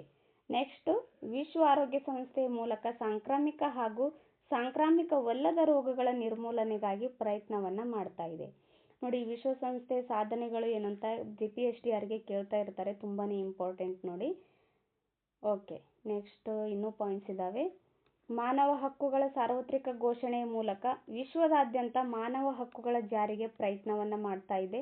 ವರ್ಣಭೇದ ನೀತಿ, ಸಾಮ್ರಾಜ್ಯಶಾಹಿತ್ವ, ವಸಾಹತುಶಾಹಿತ್ವಗಳನ್ನು ಅಂತ್ಯಗೊಳಿಸಲು ಶ್ರಮಿಸುತ್ತಿದೆ. ಜಾಗತಿಕ ತಾಪಮಾನ ಹೆಚ್ಚಳದಿಂದಾಗುತ್ತಿರುವ ದುಷ್ಪರಿಣಾಮಗಳನ್ನು ತಡೆಯಲು ಇದು ಶ್ರಮಿಸುತ್ತಿದೆ. ಓಕೆ, ನೆಕ್ಸ್ಟ್ ವಿಶ್ವಸಂಸ್ಥೆಯ ವಿವಿಧ ಸಂಘ ಸಂಸ್ಥೆಗಳನ್ನು ನೋಡ್ತಾ ಹೋಗೋಣ. ಫಸ್ಟ್ ಒನ್ನು ಆಹಾರ ಮತ್ತು ಕೃಷಿ ಸಂಸ್ಥೆ, FAO ಅಂತ ಕರೀತಾರೆ. ಇದರ ಡೆಫಿನೇಷನ್ ಏನು ಅಂತ ಹಿಂದೆ ಎಕ್ಸಾಮಲ್ಲಿ ಕೇಳಿದ್ದಾರೆ. Food and agricultural organization. ನೋಡಿ, ಅಗ್ರಿಕಲ್ಚರ್ ಆರ್ಗನೈಜೇಷನ್ ಅಂತ ಕೊಡಬಹುದು. ಈ A ಮತ್ತು L ಅನ್ನು ತೆಗೆದು ಹಾಕಿ ಆಪ್ಷನ್ಸ್ ಕೊಡ್ತಾರೆ. Food and agriculture organization, food and agricultural organization, ಈ ಥರ ಕೊಡ್ತಾ ಇರ್ತಾರೆ. ತುಂಬಾ ಕನ್ಫ್ಯೂಸ್ ಮಾಡ್ತಾ ಇರ್ತಾರೆ. ನೀಟಾಗಿ ನೋಡ್ಕೊಂಡ್ಬಿಡಿ. ಫುಡ್ ಆ್ಯಂಡ್ ಅಗ್ರಿಕಲ್ಚರಲ್ ಆರ್ಗನೈಜೇಷನ್ ನೋಡಿ. ಜಗತ್ತಿನಾದ್ಯಂತ ಹಸಿವು ಹಾಗೂ ಅಪೌಷ್ಟಿಕತೆಯ ವಿರುದ್ಧ ಹೋರಾಡಲು ಆಹಾರ ಮತ್ತು ಕೃಷಿ ಸಂಸ್ಥೆಯು 1945ರಲ್ಲಿ ಉದಯವಾಗುತ್ತೆ. ಇದರ 3 ಪ್ರಧಾನ ಒಳವಿಭಾಗಗಳಿದ್ದಾವೆ: ಸಮ್ಮೇಳನ, ಸಮಿತಿ, ಮಹಾನಿರ್ದೇಶಕರು. ಹೀಗೆ 3 ಪ್ರಧಾನ ಒಳವಿಭಾಗಗಳಿದ್ದಾವೆ.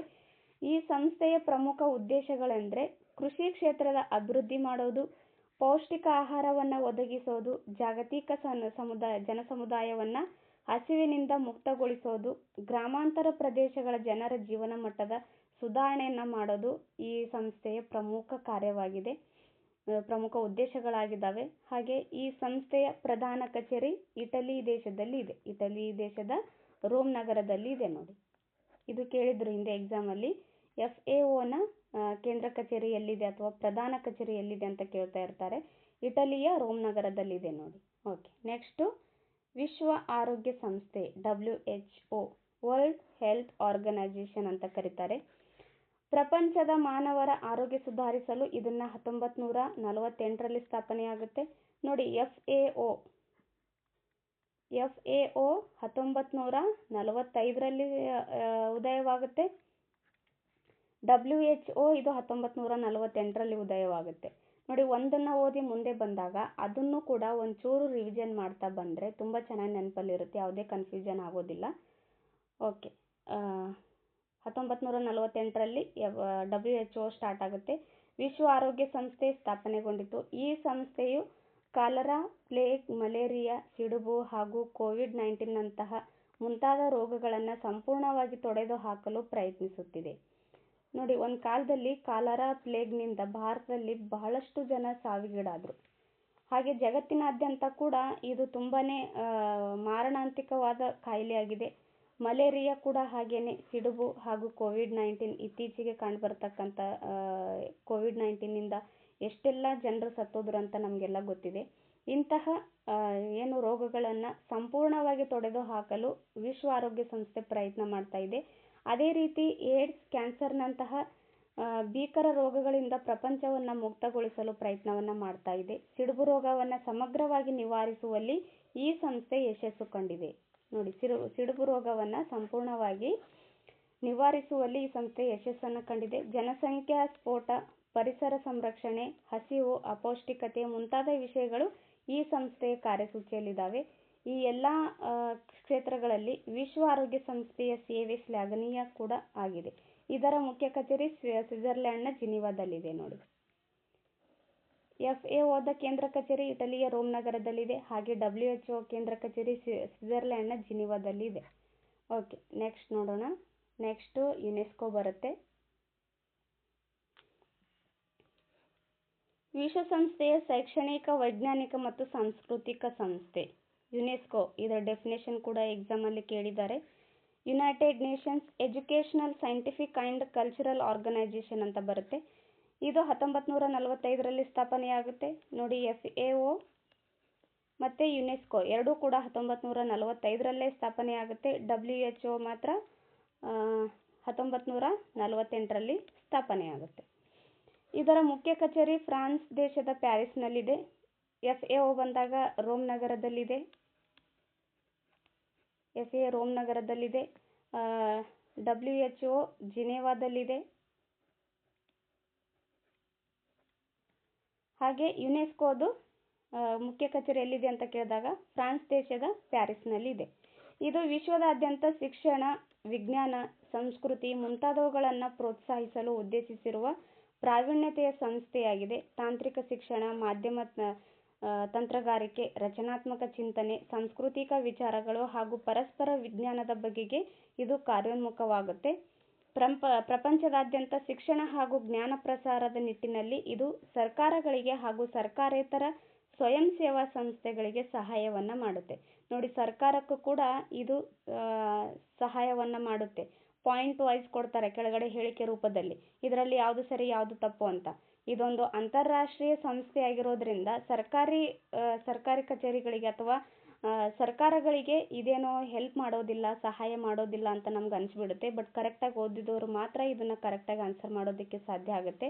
ಸರ್ಕಾರಗಳಿಗೆ ಹಾಗೂ ಸರ್ಕಾರೇತರ ಸ್ವಯಂ ಸೇವಾ ಸಂಸ್ಥೆಗಳಿಗೂ ಕೂಡ ಇದೇನು ಸಹಾಯವನ್ನ ಮಾಡುತ್ತೆ.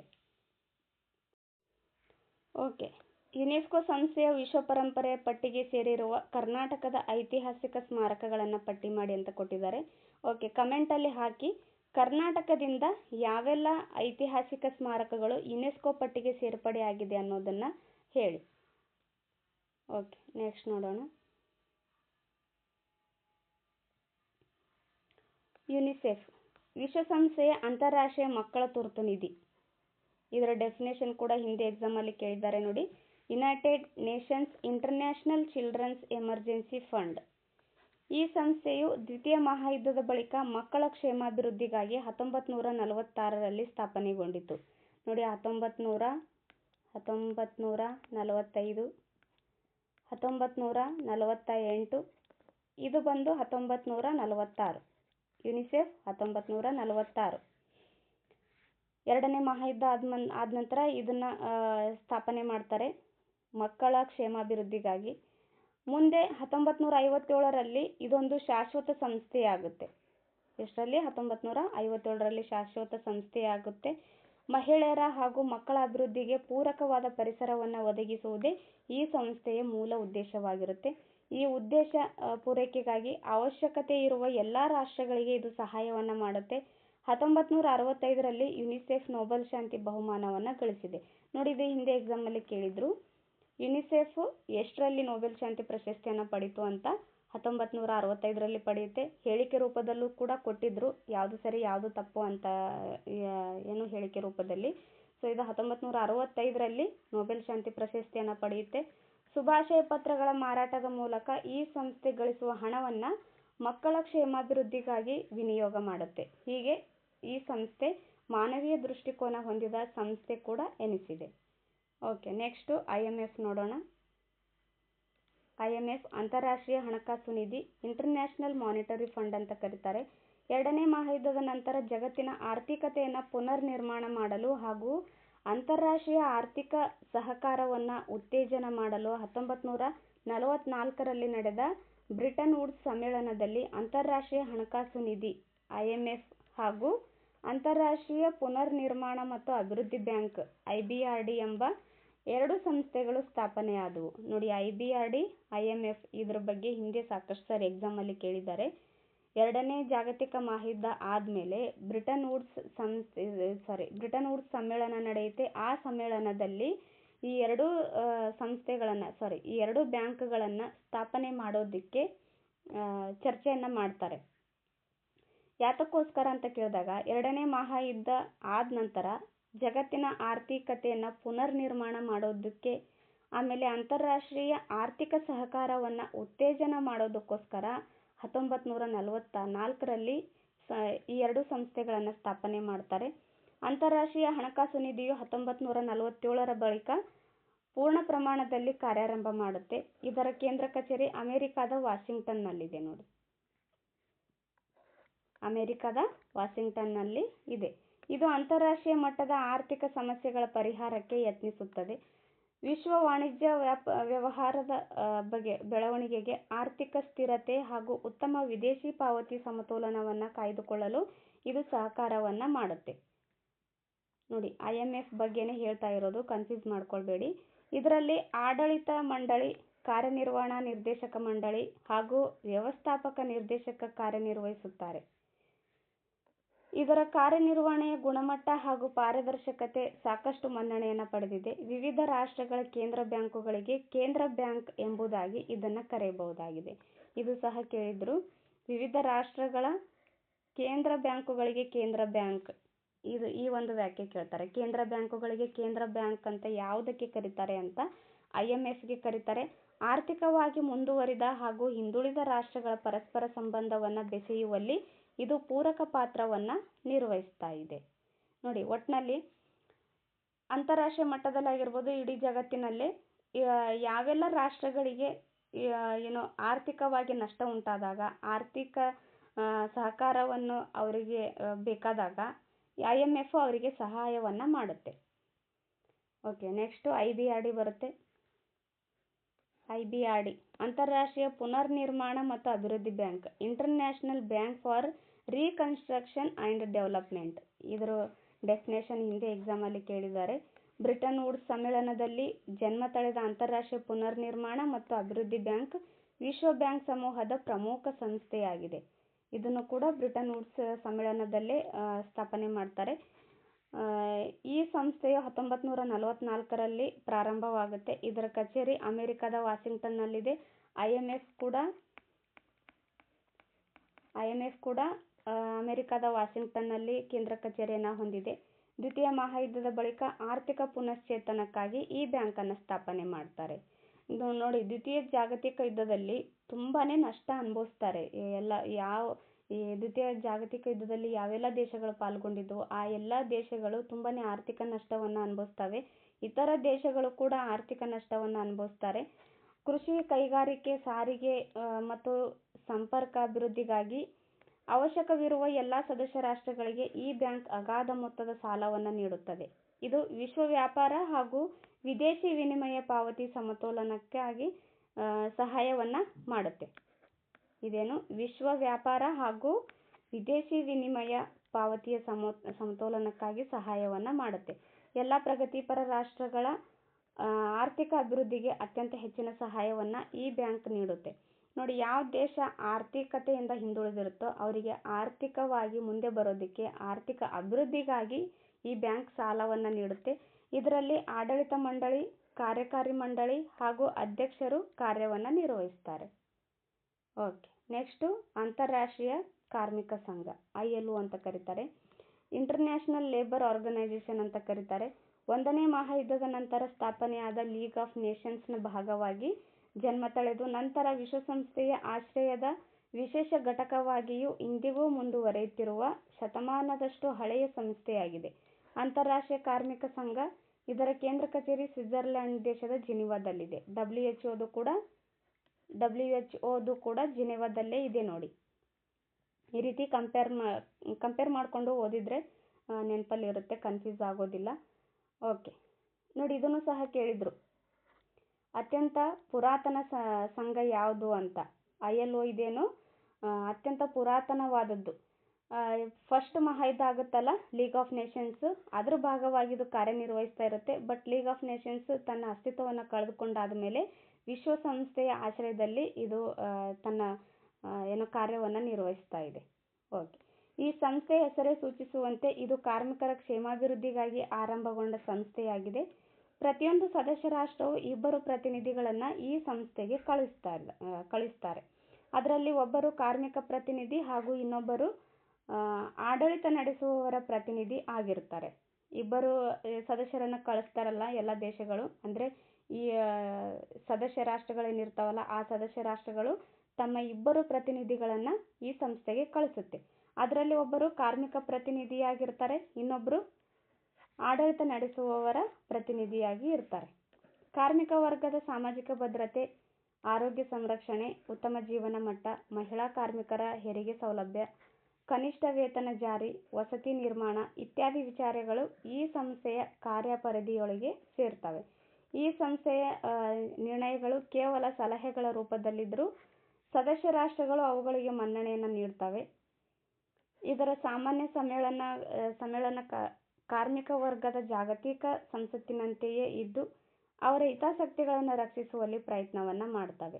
ನೋಡಿ, ಇವೇನು ಸಾಮಾನ್ಯ ಸಮ್ಮೇಳನ ಕಾರ್ಮಿಕ ವರ್ಗದ ಜಾಗತಿಕ ಸಂಸತ್ತಿನಂತೆಯೇ ಇದ್ದು ಅವರ ಹಿತಾಸಕ್ತಿಗಳನ್ನು ರಕ್ಷಣೆ ಮಾಡೋದ್ರಲ್ಲಿ ಇವರು ಪ್ರಯತ್ನವನ್ನು ಮಾಡ್ತಾರೆ. ಈ ಸಂಸ್ಥೆಗೆ 1969ರಲ್ಲಿ ನೊಬೆಲ್ ಶಾಂತಿ ಪ್ರಶಸ್ತಿ ದೊರೆತಿತ್ತು. ಇದು ಕೂಡ ಹಿಂದೆ ಎಕ್ಸಾಮ್ ಅಲ್ಲಿ ಕೇಳಿದ್ದಾರೆ.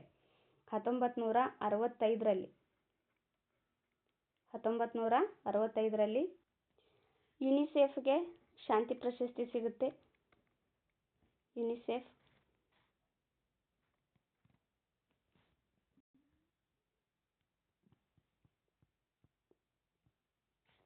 ಓಕೆ.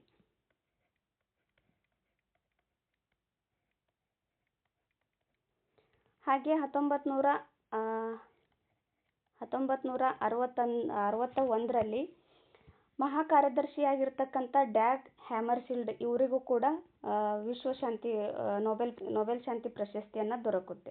ನೋಡಿ, ಇದೆಲ್ಲಾನು ಕೂಡ ಈ ಥರ ಕಂಪೇರ್ ಮಾಡ್ಕೊತ ಹೋದ್ರಿ ತುಂಬ ಚೆನ್ನಾಗಿ ನೆನಪಲ್ಲಿರುತ್ತೆ. 1969ರಲ್ಲಿ ಅಂತಾರಾಷ್ಟ್ರೀಯ ಕಾರ್ಮಿಕ ಸಂಘ ILOಗೂ ಕೂಡ ನೊಬೆಲ್ ಶಾಂತಿ ಪ್ರಶಸ್ತಿ ದೊರೆಯುತ್ತೆ. ಓಕೆ. ನೆಕ್ಸ್ಟು ವ್ಯಾಪಾರ ಮತ್ತು ಅಭಿವೃದ್ಧಿ ಮೇಲಿನ ವಿಶ್ವಸಂಸ್ಥೆಯ ಸಮ್ಮೇಳನ, UNCTAD ಅಂತ ಕರೀತಾರೆ. United Nations conference on trade and development ಅಂತ ಕರೀತಾರೆ. ಈ ಸಂಸ್ಥೆಯು ಪ್ರಧಾನವಾಗಿ ಜಾಗತಿಕ ಮಟ್ಟದ ವ್ಯಾಪಾರ ಮತ್ತು ವಾಣಿಜ್ಯ ಸಂಗತಿಗಳ ಪ್ರಗತಿಗೆ ಪ್ರಯತ್ನಿಸುತ್ತಿದೆ. ಅಂತಾರಾಷ್ಟ್ರೀಯ ವ್ಯಾಪಾರದ ಬೆಳವಣಿಗೆಗೆ ಬೇಕಾದ ತಾಂತ್ರಿಕ ಸಹಕಾರವನ್ನು ಈ ಸಂಸ್ಥೆಯು ನೀಡುತ್ತದೆ. ನೋಡಿ, ಅಂತಾರಾಷ್ಟ್ರೀಯ ವ್ಯಾಪಾರದ ಬೆಳವಣಿಗೆ ಆಗಬೇಕು ಅಂತಂದಾಗ ಅಲ್ಲಿ ತಾಂತ್ರಿಕ ಸಹಕಾರ ತುಂಬಾನೇ ಅವಶ್ಯಕವಾಗಿರುತ್ತೆ. ಆದ್ದರಿಂದ ಈ ಸಂಸ್ಥೆ ಏನು ಮಾಡುತ್ತೆ, ಅಂಥ ದೇಶಗಳಿಗೆ ತಾಂತ್ರಿಕ ಸಹಕಾರವನ್ನು ಈ ಸಂಸ್ಥೆ ನೀಡುತ್ತೆ.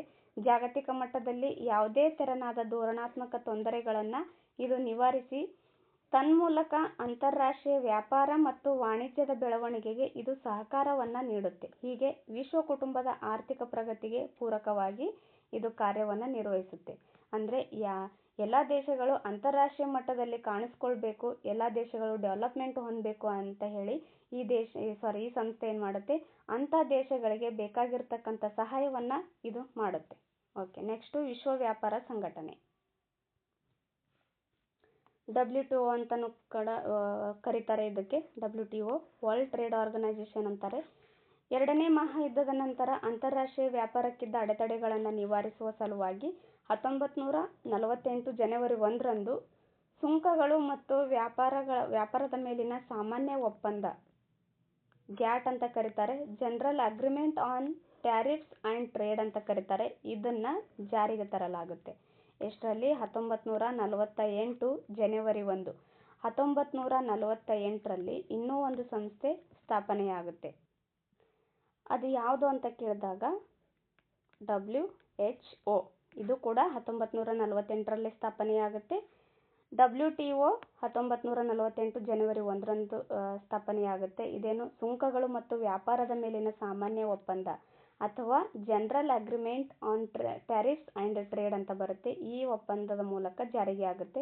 ಈ ಒಪ್ಪಂದದ ಸ್ಥಾನದಲ್ಲಿ 1995ರ ಜನವರಿ 1ರಂದು ವಿಶ್ವ ವ್ಯಾಪಾರ ಸಂಘಟನೆಯು ಅಸ್ತಿತ್ವಕ್ಕೆ ಬರುತ್ತೆ. ಒಪ್ಪಂದ ಆಗಿರೋದು 1948 ಜನವರಿ 1. ಇದು 1995ರ ಜನವರಿ 1 ವಿಶ್ವ ವ್ಯಾಪಾರ ಸಂಘಟನೆಯು ಅಸ್ತಿತ್ವಕ್ಕೆ ಬರುತ್ತೆ. ಅಂತಾರಾಷ್ಟ್ರೀಯ ಮಟ್ಟದ ವಾಣಿಜ್ಯ ಹಾಗೂ ವ್ಯಾಪಾರದ ತೊಡಕುಗಳ ನಿವಾರಣೆಗೆ ಇದು ಪ್ರಯತ್ನವನ್ನು ಮಾಡುತ್ತೆ. ವಿಶ್ವ ಬ್ಯಾಂಕಿನೊಂದಿಗೆ ಇದು ಅಂತಾರಾಷ್ಟ್ರೀಯ ವಾಣಿಜ್ಯ ವ್ಯವಹಾರಗಳ ಧೋರಣೆಗಳನ್ನು ರೂಪಿಸುವಲ್ಲಿ ಸಹಕಾರವನ್ನು ಕೂಡ ಮಾಡುತ್ತೆ. ಅಂದರೆ ಯಾರೆಲ್ಲ ವ್ಯಾಪಾರ ಮಾಡೋದಕ್ಕೆ, ಅಂದರೆ ಅಂತಾರಾಷ್ಟ್ರೀಯ ಮಟ್ಟದಲ್ಲಿ ದೇಶಗಳಿಗೆ ವ್ಯಾಪಾರ ಮಾಡೋದಕ್ಕೆ ಸಹಾಯವನ್ನು ಮಾಡುತ್ತೆ. ಈ ಸಂಸ್ಥೆಯು ಮುಕ್ತ ವ್ಯಾಪಾರ ಧೋರಣೆಯಿಂದ ಪ್ರವರ್ಧಮಾನದೆಡೆಗೆ ಸಾಗುವ ರಾಷ್ಟ್ರಗಳು ಕೆಲವೊಂದು ತೊಂದರೆಗಳನ್ನು ಅನುಭವಿಸಬೇಕಾಗತ್ತೆ. ಓಕೆ. IMF ಹಾಗೂ ವಿಶ್ವ ಬ್ಯಾಂಕ್ ಸಂಸ್ಥೆಗಳೊಂದಿಗೆ ಇದು ಜಗತ್ತಿನ ತೃತೀಯ ಆರ್ಥಿಕ ಆಧಾರ ಸ್ತಂಭ ಎಂದು ಕೂಡ ಕರೆಯಲ್ಪಡುತ್ತೆ. ನೋಡಿ, ತೃತೀಯ ಆರ್ಥಿಕ ಆಧಾರ ಸ್ತಂಭ ಅಂತೇಳಿ ಯಾವುದಕ್ಕೆ ಕರೀತಾರೆ ಅಂತ ಕೇಳಿದಾಗ WTO ಅನ್ನೋದು ನೆನಪಲ್ಲಿರಲಿ. IMF ಹಾಗೂ ವಿಶ್ವ ಬ್ಯಾಂಕ್ ಇತರ ಎರಡು ಆರ್ಥಿಕ ಆಧಾರ ಸ್ತಂಭಗಳಾಗಿದ್ದಾವೆ. ಇದು WTOನ ತೃತೀಯ ಆರ್ಥಿಕ ಆಧಾರ ಸ್ತಂಭ ಅಂತ ಕರೀತಾರೆ. ಓಕೆ, ನೆಕ್ಸ್ಟು ಪ್ರಾದೇಶಿಕ ಸಹಕಾರ ಅಂತ ಬರುತ್ತೆ. ಪ್ರಚಲಿತ ಜಗತ್ತಿನಲ್ಲಿ ಹಲವಾರು ಪ್ರಾದೇಶಿಕ ಸಂಸ್ಥೆಗಳ ಇರುವಿಕೆಯನ್ನು ನಾವು ಗಮನಿಸಬಹುದಾಗಿದೆ. ಇವುಗಳು ಸದಸ್ಯ ರಾಷ್ಟ್ರಗಳ ಪರಸ್ಪರ ಸಹಕಾರ ಹಾಗೂ ತಿಳುವಳಿಕೆಯನ್ನು ಬಲಪಡಿಸುತ್ತವೆ. ಇಂತಹ ಪ್ರಾದೇಶಿಕ ಸಂಸ್ಥೆಗಳಲ್ಲಿ ಈ ಕೆಳಗಿನವು ಪ್ರಮುಖವಾಗಿದ್ದಾವೆ. ಪ್ರಾದೇಶಿಕ ಸಂಸ್ಥೆಗಳು ಪ್ರಮುಖವಾಗಿ ಕಾರ್ಯನಿರ್ವಹಿಸ್ತವೆ. ರಾಷ್ಟ್ರಗಳ ಪರಸ್ಪರ ಸಹಕಾರ ಹಾಗೂ ತಿಳುವಳಿಕೆಯನ್ನು ಇವುಗಳು ಬಲಪಡಿಸ್ತವೆ. ಸೊ ಅಂತಹ ಪ್ರಾದೇಶಿಕ ಸಂಸ್ಥೆಗಳು ಯಾವುವು ಅಂತ ನೋಡೋಣ. ಓಕೆ, ಕಾಮನ್ವೆಲ್ತ್ ರಾಷ್ಟ್ರಗಳ ಸಂಘ. ಕಾಮನ್ವೆಲ್ತ್ ರಾಷ್ಟ್ರಗಳ ಸಂಘ ಈ ಒಕ್ಕೂಟವನ್ನು ಹಿಂದೆ ಬ್ರಿಟಿಷ್ ಕಾಮನ್ವೆಲ್ತ್ ಆಫ್ ನೇಷನ್ಸ್ ಅಂತ ಕರಿತಾ ಇದ್ರು. ಆ ಬಳಿಕ ಬ್ರಿಟಿಷ್ ಎಂಬ ಶಬ್ದವನ್ನು ತೆಗೆದು ಹಾಕಲಾಯಿತು. ಈ ಸಂಸ್ಥೆ 1926ರಲ್ಲಿ ಸ್ಥಾಪನೆಗೊಂಡಿದ್ದು, ಮುಂದೆ ಭಾರತವು ಸೇರಿ ಸ್ವತಂತ್ರ ಗಳಿಸಿದ ಹಲವಾರು ರಾಷ್ಟ್ರಗಳು ಇದರ ಸದಸ್ಯತ್ವವನ್ನು ಸ್ವ ಇಚ್ಛೆಯಿಂದ ಪಡೆದುಕೊಳ್ತವೆ. ನೋಡಿ, ಫಸ್ಟ್ ಇದಕ್ಕೆ ಬ್ರಿಟಿಷ್ ಕಾಮನ್ವೆಲ್ತ್ ಆಫ್ ನೇಷನ್ಸ್ ಅಂತ ಕರಿತಾ ಇದ್ರು. ಆ ನಂತರ ಬ್ರಿಟಿಷ್ ಎಂಬ ಪದವನ್ನು ತೆಗೆದು ಹಾಕಿ ಈಗ ಕಾಮನ್ವೆಲ್ತ್ ಆಫ್ ನೇಷನ್ಸ್ ಅಂತ ಕರೀತಾರೆ. ಇದು 1926ರಲ್ಲಿ ಸ್ಥಾಪನೆಯಾಗುತ್ತೆ. ಸ್ವಾತಂತ್ರ್ಯ ನಂತರ ಭಾರತವು ಕೂಡ ಸ್ವ ಇಚ್ಛೆಯಿಂದ ಇದರ ಸದಸ್ಯತ್ವವನ್ನು ಪಡೆಯುತ್ತೆ. ಈ ಸಂಸ್ಥೆಗೆ ಸಾಂಕೇತಿಕವಾಗಿ ಬ್ರಿಟನ್ನಿನ ದೊರೆಯ ಹಿರಿತನವಿದೆ. ಪ್ರಸ್ತುತ ಈ ಕಾಮನ್ವೆಲ್ತ್ ಸಂಸ್ಥೆಯಲ್ಲಿ 56 ಸದಸ್ಯ ರಾಷ್ಟ್ರಗಳಿದ್ದಾವೆ. ನೋಡಿ, ಪ್ರಸ್ತುತ ಇದರಲ್ಲಿ ಎಷ್ಟು ಸದಸ್ಯ ರಾಷ್ಟ್ರಗಳಿದ್ದಾವೆ ಅಂತ ಎಕ್ಸಾಮಲ್ಲಿ ಕೇಳ್ತಾರೆ. 56 ಸದಸ್ಯ ರಾಷ್ಟ್ರಗಳಿದ್ದಾವೆ. ಬ್ರಿಟನ್ನಿನ ಲಂಡನ್ ನಗರದಲ್ಲಿ ಇದರ ಕೇಂದ್ರ ಕಚೇರಿ ಇದೆ. ನೋಡಿ, ಬ್ರಿಟನ್ನ ಲಂಡನ್ ನಗರದಲ್ಲಿ ಕೇಂದ್ರ ಕಚೇರಿ ಹೊಂದಿದೆ. ಇದರ ಕಾರ್ಯಕಲಾಪಗಳಲ್ಲಿ ಸದಸ್ಯ ರಾಷ್ಟ್ರಗಳ ಪ್ರಧಾನಮಂತ್ರಿಗಳು, ಅರ್ಥ ಸಚಿವರು ಹಾಗೂ ವಿದೇಶಾಂಗ ಮಂತ್ರಿಗಳು ಭಾಗವಹಿಸ್ತಾರೆ. ಇದರ ಕಾರ್ಯಕಲಾಪಗಳಲ್ಲಿ ಯಾವ ಸದಸ್ಯತ್ವವನ್ನು ಹೊಂದಿರ್ತಾವಲ್ಲ ರಾಷ್ಟ್ರಗಳು, ಆ ಸದಸ್ಯ ರಾಷ್ಟ್ರಗಳ ಪ್ರಧಾನಮಂತ್ರಿಗಳು, ಅರ್ಥ ಸಚಿವರು, ಆಮೇಲೆ ವಿದೇಶಾಂಗ ಮಂತ್ರಿಗಳು ಇದರಲ್ಲಿ ಭಾಗವಹಿಸ್ತಾರೆ. ಪ್ರಜಾತಂತ್ರವನ್ನು ಎತ್ತಿ ಹಿಡಿಯುವುದು, ಸ್ವಾತಂತ್ರ್ಯದ ರಕ್ಷಣೆ ಮಾಡೋದು, ಬಡತನದ ನಿರ್ಮೂಲನೆಯನ್ನು ಮಾಡೋದು, ವಿಶ್ವಶಾಂತಿಯನ್ನು ನೆಲೆಗೊಳಿಸುವಿಕೆ, ಕ್ರೀಡೆ, ವಿಜ್ಞಾನ ಹಾಗೂ ಕಲೆಗಳ ಬೆಳವಣಿಗೆ ಹಾಗೂ ಆ ಬಗೆಗೆ ಸಂಬಂಧಗಳ ವೃದ್ಧಿ ಇವು ಈ ಸಂಸ್ಥೆಯ ಪ್ರಮುಖ ಉದ್ದೇಶ ಆಗಿದ್ದಾವೆ. ಪರಸ್ಪರ ಸದಸ್ಯ ರಾಷ್ಟ್ರಗಳ ಮೈತ್ರಿಯನ್ನು ಈ ಸಂಸ್ಥೆ ಬಲಪಡಿಸುತ್ತದೆ. Okay, next SAARC.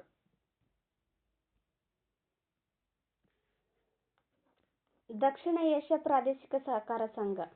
ಸಾರ್ಕ್ ಇದರ ವಿಸ್ತೃತ ರೂಪ ತುಂಬಾ ಇಂಪಾರ್ಟೆಂಟ್ ನೋಡಿ. ಎಕ್ಸಾಮ್ ದೃಷ್ಟಿಯಿಂದ ಇದನ್ನು ಕೇಳ್ತಾ ಇರ್ತಾರೆ ಎಕ್ಸಾಮ್ಗೆ.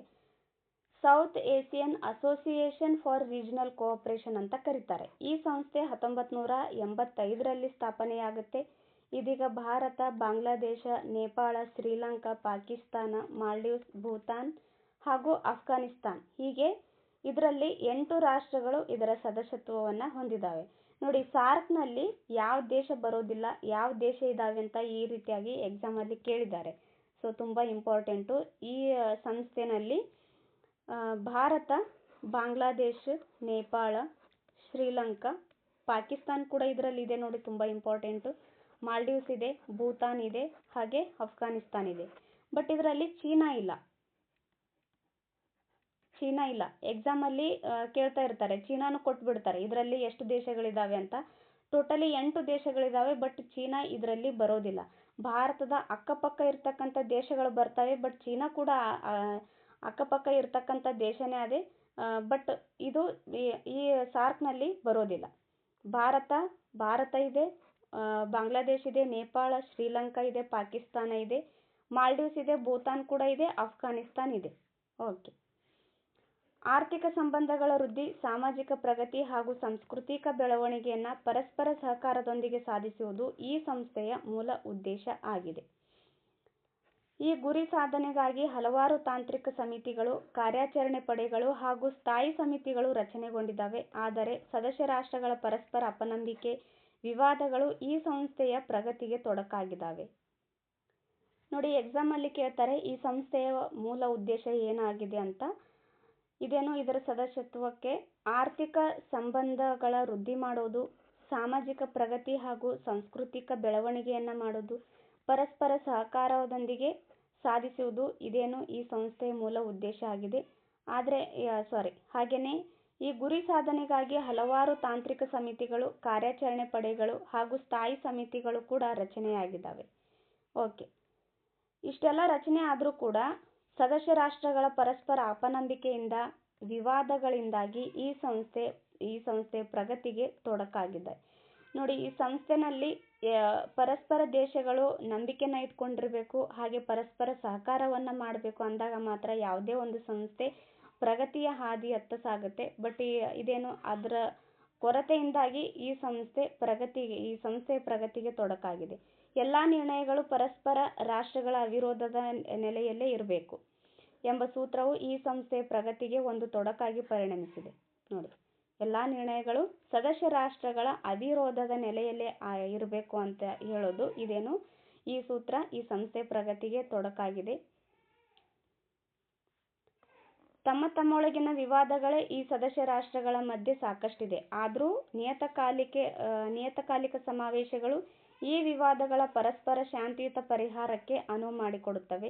ವಿಜ್ಞಾನ, ತಾಂತ್ರಿಕತೆ, ಕೃಷಿ ಮುಂತಾದ ವಿಷಯಗಳ ಬಗ್ಗೆ ಸದಸ್ಯ ರಾಷ್ಟ್ರಗಳ ಪ್ರತಿನಿಧಿಗಳ ಕುಮ್ಮಟಗಳು, ತರಬೇತಿ ಕಾರ್ಯಾಗಾರಗಳು ಜಂಟಿಯಾಗಿ ನಡೆಯುತ್ತವೆ. ಸಾರ್ಕ್ನ ಚಟುವಟಿಕೆಗಳಲ್ಲಿ ಭಾರತವು ಸಕ್ರಿಯವಾಗಿ ಭಾಗವಹಿಸುತ್ತಿದೆ. ಇದರ ಮುಖ್ಯ ಕಚೇರಿ ನೇಪಾಳದ ಕಠ್ಮಂಡುದಲ್ಲಿದೆ. ನೋಡಿ, ಇದು ಹಿಂದೆ ಸಾಕಷ್ಟು ಸರಿ ಎಕ್ಸಾಮಲ್ಲಿ ಕೇಳಿದ್ದಾರೆ. ಸಾರ್ಕ್ನ ಕೇಂದ್ರ ಕಚೇರಿ ಎಲ್ಲಿದೆ ಅಂತ. ಇದರ ಕೇಂದ್ರ ಕಚೇರಿ ನೇಪಾಳ ದೇಶದ ಕಠ್ಮಂಡುದಲ್ಲಿ ಇದೆ. ಓಕೆ, ನೆಕ್ಸ್ಟ್ ನೋಡೋಣ.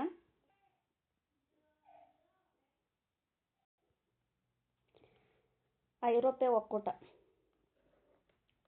EU, ಯುರೋಪಿಯನ್ ಯೂನಿಯನ್ ಅಂತ ಕರೀತಾರೆ. ಈ ಸಂಸ್ಥೆಯು ಯುರೋಪ್ ಖಂಡದ 27 ಸದಸ್ಯ ರಾಷ್ಟ್ರಗಳನ್ನು ಒಳಗೊಂಡ ಸಂಸ್ಥೆಯಾಗಿದೆ. ಮ್ಯಾಸ್ಟ್ರಿಚ್ ನೆದರ್ಲ್ಯಾಂಡ್ಸ್ನ ಒಂದು ನಗರ.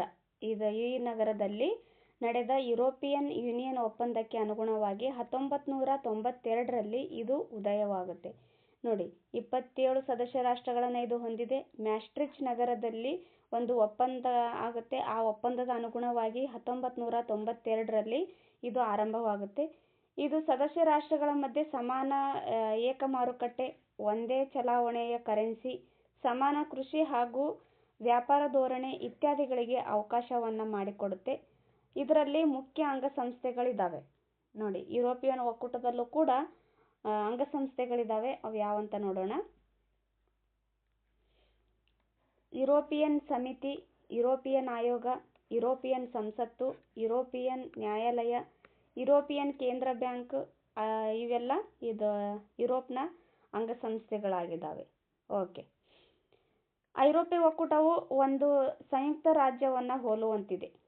ಇದರ ಪ್ರತಿಪಾದಕರು ಹೇಳುವಂತೆ ಈ ಸಂಸ್ಥೆ ಶಾಂತಿ ಮತ್ತು ಪ್ರಜಾತಂತ್ರಕ್ಕಾಗಿ ಕಾರ್ಯನಿರ್ವಹಿಸುತ್ತದೆ. ನೋಡಿ, ಈ ಸಂಸ್ಥೆ ಶಾಂತಿ ಮತ್ತು ಪ್ರಜಾತಂತ್ರಕ್ಕಾಗಿ ಕಾರ್ಯವನ್ನ ನಿರ್ವಹಣೆ ಮಾಡುತ್ತೆ. ಐರೋಪ್ಯ ಒಕ್ಕೂಟವು ಈ ಹಿಂದಿನ ಯುರೋಪಿಯನ್ ಆರ್ಥಿಕ ಸಮುದಾಯ EEC, ಯುರೋಪಿಯನ್ ಎಕನಾಮಿಕ್ ಕಮ್ಯುನಿಟಿ ಅಂತ ಕರೀತಾರೆ, ಇದರ ವಾರಸುದಾರ ಸಂಸ್ಥೆಯಾಗಿದೆ. ನೋಡಿ, ಐರೋಪ್ಯ ಒಕ್ಕೂಟವು ಈ ಹಿಂದಿನ ಯುರೋಪಿಯನ್ ಆರ್ಥಿಕ ಸಮುದಾಯದ ವಾರಸುದಾರ ಸಂಸ್ಥೆಯಾಗಿದೆ. ಇದರ ಸದಸ್ಯ ರಾಷ್ಟ್ರಗಳು ಸ್ವಯಂ ಇಚ್ಛೆಯಿಂದ ತಮ್ಮ ಸಾರ್ವಭೌಮ ಅಧಿಕಾರದ ಗಮನಾರ್ಹ ಅಂಶಗಳನ್ನ ಈ ಸಂಸ್ಥೆಗೆ ನೀಡ್ತವೆ. ಈ ಸಂಸ್ಥೆಯ ಕೇಂದ್ರ ಕಚೇರಿ ಬೆಲ್ಜಿಯಂ ದೇಶದ ಬ್ರುಸೆಲ್ಸ್ನಲ್ಲಿ ಇದೆ. ನೋಡಿ, ಇದರ ಕೇಂದ್ರ ಕಚೇರಿ ಬೆಲ್ಜಿಯಂ ದೇಶದ ಬ್ರುಸೆಲ್ಸ್ನಲ್ಲಿ ಇದೆ. ಓಕೆ, ನೆಕ್ಸ್ಟ್ ಆಸಿಯಾನ್ ಬರುತ್ತೆ. ಆಗ್ನೇಯ ಏಷ್ಯಾ ರಾಷ್ಟ್ರಗಳ ಒಕ್ಕೂಟ, ASEAN, association of south East Asian Nations ಅಂತ ಬರುತ್ತೆ. ಈ ಸಂಸ್ಥೆಯು 1967ರಲ್ಲಿ ಸ್ಥಾಪನೆಯಾಗುತ್ತೆ. ಇದರ ಕೇಂದ್ರ ಕಚೇರಿ ಇಂಡೋನೇಷಿಯಾದ ಜಕಾರ್ತದಲ್ಲಿದೆ. ನೋಡಿ, ಜಕಾರ್ತ ಇದರ ಕೇಂದ್ರ ಕಚೇರಿಯಾಗಿದೆ. ಇದರ ಸ್ಥಾಪಕ ಸದಸ್ಯ ರಾಷ್ಟ್ರಗಳೆಂದರೆ ಸಿಂಗಾಪುರ, ಮಲೇಷಿಯಾ, ಇಂಡೋನೇಷಿಯಾ, ಫಿಲಿಪೈನ್ಸ್ ಹಾಗೂ ಥೈಲ್ಯಾಂಡ್. ಇವುಗಳೇನು ಇದು ಆಸಿಯಾನ್ದ ಸ್ಥಾಪಕ ಸದಸ್ಯ ರಾಷ್ಟ್ರಗಳಾಗಿದ್ದಾವೆ. ನೋಡಿ, ಹಿಂದೆ ಎಕ್ಸಾಮಲ್ಲಿ ಕೇಳಿದ್ದಾರೆ ಇವ್ರ ಬಗ್ಗೆ. ಆಸಿಯಾನ್ನ ಸ್ಥಾಪಕ ಸದಸ್ಯ ರಾಷ್ಟ್ರಗಳು ಯಾವುವು ಅಂತ. ಸಿಂಗಾಪುರ್, ಮಲೇಷಿಯಾ, ಇಂಡೋನೇಷಿಯಾ, ಫಿಲಿಪೈನ್ಸ್ ಹಾಗೂ ಥೈಲ್ಯಾಂಡ್ ಇದರ ಸ್ಥಾಪಕ ಸದಸ್ಯ ರಾಷ್ಟ್ರಗಳಾಗಿದ್ದಾವೆ. ಪ್ರಸ್ತುತ ಇದರಲ್ಲಿ 10 ರಾಷ್ಟ್ರಗಳು ಸದಸ್ಯತ್ವವನ್ನು ಹೊಂದಿದ್ದಾವೆ.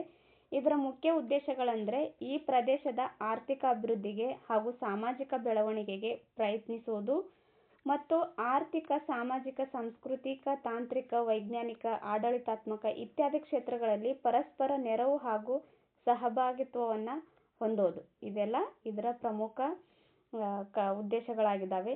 ಇದು ಒಂದು ಮಿಲಿಟರಿ ಒಕ್ಕೂಟವಲ್ಲ. ಭಾರತ ಈ ಸಂಸ್ಥೆಯ ಬಗ್ಗೆ ಉದಾರ ನೀತಿ ಹೊಂದಿದ್ದರೂ ಅದರ ಸದಸ್ಯತ್ವವನ್ನು ಹೊಂದಿಲ್ಲ, ಬದಲಾಗಿ ವೀಕ್ಷಕ ರಾಷ್ಟ್ರದ ಸ್ಥಾನವನ್ನು ಹೊಂದಿದೆ. ಇದು ಒಂದು ಮಿಲಿಟರಿ ಒಕ್ಕೂಟ ಆಗಿಲ್ಲ, ಹಾಗೆ ಭಾರತ ಇದರ ಸದಸ್ಯತ್ವವನ್ನು ಹೊಂದಿಲ್ಲ. ನೆನಪಲ್ಲಿಟ್ಕೊಳ್ರಿ, ಆಸಿಯಾನ್ನ ಸದಸ್ಯತ್ವ ಭಾರತ ಹೊಂದಿಲ್ಲ, ಸಾರ್ಕ್ನಲ್ಲಿ ಇದು ಸದಸ್ಯತ್ವವನ್ನು ಹೊಂದಿದೆ ಭಾರತ. ಓಕೆ ನೆಕ್ಸ್ಟು ಆಫ್ರಿಕನ್ ಒಕ್ಕೂಟ ಬರುತ್ತೆ. ಆಫ್ರಿಕನ್ ಒಕ್ಕೂಟ ಸಂಸ್ಥೆ OAU, organization of African unity ಅಂತ ಬರುತ್ತೆ. ಆಫ್ರಿಕನ್ ಒಕ್ಕೂಟ ಸಂಸ್ಥೆಯು 1963ರಲ್ಲಿ ಸ್ಥಾಪನೆಯಾಗುತ್ತೆ. ಸ್ವಾತಂತ್ರ್ಯ ಗಳಿಸಿದ ಆಫ್ರಿಕನ್ ರಾಷ್ಟ್ರಗಳು ತಮ್ಮೊಳಗೆ ಹಲವಾರು ಪ್ರಾದೇಶಿಕ ಸಂಸ್ಥೆಗಳನ್ನು ರಚಿಸಿಕೊಂಡಿದ್ದವು. ಮುಂದೆ ಅವೆಲ್ಲ ಒಟ್ಟಾಗಿ ಆರ್ಗನೈಜೇಷನ್ ಆಫ್ ಆಫ್ರಿಕನ್ ಯೂನಿಟಿ ಎಂಬ ಹೊಸ ಸಂಸ್ಥೆಯನ್ನು ಸ್ಥಾಪನೆ ಮಾಡ್ತವೆ. ಈ ಎಲ್ಲ ಸ್ವತಂತ್ರ ಆಫ್ರಿಕನ್ ರಾಷ್ಟ್ರಗಳ ಸ್ವಯಂ ನಿರ್ಧಾರದ ಹಕ್ಕನ್ನು ಈ ಸಂಸ್ಥೆ ಪ್ರತಿಪಾದನೆ ಮಾಡುತ್ತೆ. ನೋಡಿ, ಈ ಎಲ್ಲ ಸ್ವತಂತ್ರ ಆಫ್ರಿಕನ್ ರಾಷ್ಟ್ರಗಳು ಸ್ವಯಂ ನಿರ್ಧಾರದ ಹಕ್ಕನ್ನು ಈ ಸಂಸ್ಥೆ ಪ್ರತಿಪಾದನೆ ಮಾಡುತ್ತೆ. ಇದು ಸ್ವಾತಂತ್ರ್ಯ, ಸಮಾನತೆ, ನ್ಯಾಯ ಹಾಗೂ ಒಗ್ಗಟ್ಟನ್ನು ಆಫ್ರಿಕನ್ ರಾಷ್ಟ್ರಗಳಲ್ಲಿ ನೆಲೆಯಾಗಿಸಲು ಶ್ರಮಿಸುತ್ತಿದೆ. ನೂತನ ವಸಾಹತುಶಾಹಿತ್ವದ ವಿರುದ್ಧ ಧ್ವನಿ ಎತ್ತಲು ಈ ಸಂಸ್ಥೆಯ ಸದಸ್ಯರು ಬದ್ಧರಾಗಿರುತ್ತಾರೆ. ವಸಾಹತುಶಾಹಿತ್ವದ ವಿರುದ್ಧ ಈ ಸಂಸ್ಥೆಯ ಸದಸ್ಯ ರಾಷ್ಟ್ರಗಳು ಬದ್ಧರಾಗಿರ್ತಾರೆ. ಇವರ ಸನ್ನದ್ಧಿಗೆ ಒಪ್ಪಿಗೆ ಇರುವ ಆಫ್ರಿಕಾ ಖಂಡದ ಎಲ್ಲ ರಾಷ್ಟ್ರಗಳು ಈ ಸಂಸ್ಥೆಯ ಸದಸ್ಯರಾಗಲು ಅರ್ಹರಾಗಿದ್ದಾರೆ. ಒಂದು ನಿಮಿಷ. ಈ ಸಂಸ್ಥೆಯು 2002ರಲ್ಲಿ ಆಫ್ರಿಕನ್ ಒಕ್ಕೂಟ ಎಂದು ಮರುನಾಮಕರಣಗೊಂಡಿದೆ. ನೋಡಿ, 2002ರಲ್ಲಿ ಆಫ್ರಿಕನ್ ಯೂನಿಯನ್ ಅಂತೇಳಿ ಮರುನಾಮಕರಣವಾಗಿದೆ. ಈ ಸಂಸ್ಥೆಯಲ್ಲಿ ಪ್ರಸ್ತುತ 55 ಸದಸ್ಯ ರಾಷ್ಟ್ರಗಳಿದ್ದಾವೆ. ನೋಡಿ, ತುಂಬ ಇಂಪಾರ್ಟೆಂಟು, 55 ಸದಸ್ಯ ರಾಷ್ಟ್ರಗಳು. 2023ರಲ್ಲಿ ನವದೆಹಲಿಯಲ್ಲಿ ನಡೆದ G20 ಶೃಂಗಸಭೆಯಲ್ಲಿ ಆಫ್ರಿಕನ್ ಒಕ್ಕೂಟಕ್ಕೆ G20 ಸಮೂಹದ ಕಾಯಂ ಸದಸ್ಯತ್ವ ನೀಡಲಾಗಿದೆ. ನೋಡಿ, 2023ರಲ್ಲಿ ನವದೆಹಲಿಯಲ್ಲಿ G20 ಶೃಂಗಸಭೆ ನಡೆಯುತ್ತೆ. ಈ ಶೃಂಗಸಭೆಯಲ್ಲಿ ಆಫ್ರಿಕನ್ ಒಕ್ಕೂಟಕ್ಕೆ G20 ಸಮೂಹದ ಕಾಯಂ ಸದಸ್ಯತ್ವವನ್ನು ನೀಡಲಾಗಿದೆ. ತುಂಬ ಇಂಪಾರ್ಟೆಂಟ್ ನೋಡಿ, ಮುಂಬರುವ ಎಕ್ಸಾಮ್ಗಳಿಗೆ ಕೇಳ್ತಾ ಇರ್ತಾರೆ ಈ ಕ್ವಶನ್ಸು. ಓಕೆ, ನೆಕ್ಸ್ಟ್ ನೋಡೋಣ. ಈ ಸಂಸ್ಥೆಯಲ್ಲಿ ಸದಸ್ಯ ರಾಷ್ಟ್ರಗಳ ಮುಖ್ಯಸ್ಥರ ಹಾಗೂ ಅಲ್ಲಿನ ಸರ್ಕಾರದ ಮುಖ್ಯಸ್ಥರ ಸಭೆ, ಸಚಿವ ಸಂಪುಟ, ಮಧ್ಯಸ್ಥಿಕೆ ಒಪ್ಪಂದ ಹಾಗೂ ರಾಜಿ ಪಂಚಾಯಿತಿ ಸಮಿತಿ ಕೂಡ ಇದೆ. ವಸಾಹತುಶಾಹಿತ್ವ, ವರ್ಣಭೇದ ನೀತಿ, ಸಾಮ್ರಾಜ್ಯಶಾಹಿತ್ವ ಮುಂತಾದವುಗಳ ವಿರುದ್ಧ ಈ ಸಂಸ್ಥೆ ಅಧಿಕಪೂರ್ವಕವಾಗಿ ಧ್ವನಿಯನ್ನು ಎತ್ತಿದೆ. ನೋಡಿ, ಇನ್ನೂ ಕೂಡ ಕೆಲವೊಂದು ರಾಷ್ಟ್ರಗಳಲ್ಲಿ ವರ್ಣಭೇದ ನೀತಿ ನಡೀತಾ ಇರುತ್ತೆ. ಆಮೇಲೆ ವಸಾಹತುಶಾಹಿತ್ವ ಪ್ರದೇಶಗಳು ಕೂಡ ಇದ್ದಾವೆ. ಇವೆಲ್ಲಗಳ ವಿರುದ್ಧ ಈ ಸಂಸ್ಥೆ ಧ್ವನಿಯನ್ನು ಎತ್ತುತ್ತೆ. ಓಕೆ, ನೆಕ್ಸ್ಟ್ ಇನ್ಫಾರ್ಮೇಷನ್ ಕೊಟ್ಟಿದ್ದಾರೆ ಇಲ್ಲಿ. ವಿಶ್ವ ಬ್ಯಾಂಕ್ ಸಮೂಹದ ಒಳಗೊಂಡಿರುವ ಸಂಸ್ಥೆಗಳು, ವಿಶ್ವ ಬ್ಯಾಂಕ್ ಅಂಡರ್ದಲ್ಲಿ ಬರ್ತಕ್ಕಂಥ ಇತರ ಸಂಸ್ಥೆಗಳು ಕೊಟ್ಟಿದ್ದಾರೆ. IBRD ಬರುತ್ತೆ, international bank for reconstruction and development. Next IDA ಬರುತ್ತೆ, international development association. Next IFC ಬರುತ್ತೆ, ಇಂಟರ್ನ್ಯಾಷನಲ್ ಫೈನಾನ್ಸ್ ಕಾರ್ಪೊರೇಷನ್ ಅಂತ ಬರುತ್ತೆ. Next MIGA, multilateral investment guarantee agency ಅಂತ ಬರುತ್ತೆ. ಅದಾದ ನಂತರ ICSID, international centre for settlement of investment disputes ಅಂತ ಬರುತ್ತೆ. ಇವೆಲ್ಲನೂ ಕೂಡ ವರ್ಲ್ಡ್ ಬ್ಯಾಂಕ್ನ ಅಧೀನ ಸಂಸ್ಥೆಗಳಾಗಿದ್ದಾವೆ.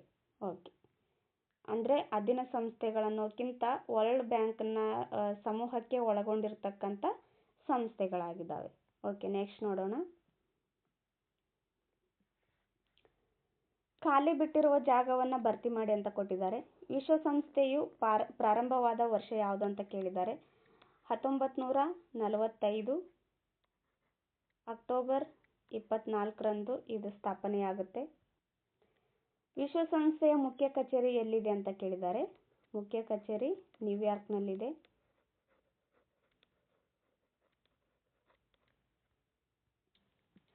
ನೆಕ್ಸ್ಟ್ ಕ್ವಶನ್ನು, ವಿಶ್ವಸಂಸ್ಥೆಯ ಸಚಿವ ಸಂಪುಟ ಎನ್ನುವ ಮಾದರಿಯಲ್ಲಿರುವ ಅಂಗಸಂಸ್ಥೆ ಯಾವುದು ಅಂತ ಕೇಳಿದ್ದಾರೆ. ಇದು ಭದ್ರತಾ ಸಮಿತಿ ನೋಡಿ, ಅಥವಾ ಭದ್ರತಾ ಮಂಡಳಿ.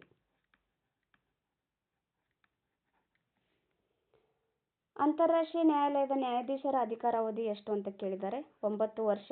ಹಾಗೆ ಅಧ್ಯಕ್ಷ ಅಥವಾ ಉಪಾಧ್ಯಕ್ಷರ ಅಧಿಕಾರಾವಧಿ ಎಷ್ಟು ಅಂತ ಕೇಳಿದಾಗ 3 ವರ್ಷ ನೋಡಿ. ಅಧ್ಯಕ್ಷ ಹಾಗೂ ಉಪಾಧ್ಯಕ್ಷರ ಅಧಿಕಾರಾವಧಿ 3 ವರ್ಷ ಆದರೆ ಈ ನ್ಯಾಯಾಧೀಶರ ಅಧಿಕಾರಾವಧಿ 9 ವರ್ಷ ಆಗಿರುತ್ತೆ. ಆಹಾರ ಮತ್ತು ಕೃಷಿ ಸಂಸ್ಥೆಯ ಪ್ರಧಾನ ಕಚೇರಿ ಡ್ಯಾಶ್ ಎಂಬಲ್ಲಿದೆ ಅಂತ ಕೊಟ್ಟಿದ್ದಾರೆ. ಇದು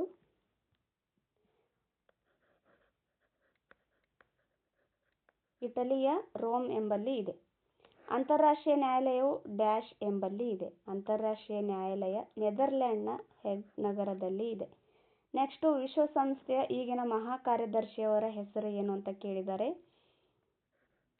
ಒಂದು ನಿಮಿಷ.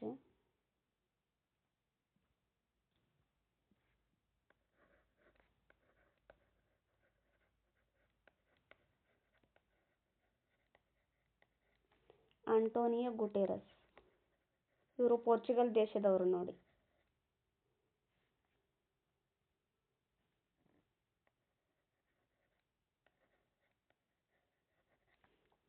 ನೆಕ್ಸ್ಟು ವಿಶ್ವ ಆರೋಗ್ಯ ಸಂಸ್ಥೆ ಸ್ಥಾಪನೆಯಾದ ವರ್ಷ ಕೇಳಿದ್ದಾರೆ.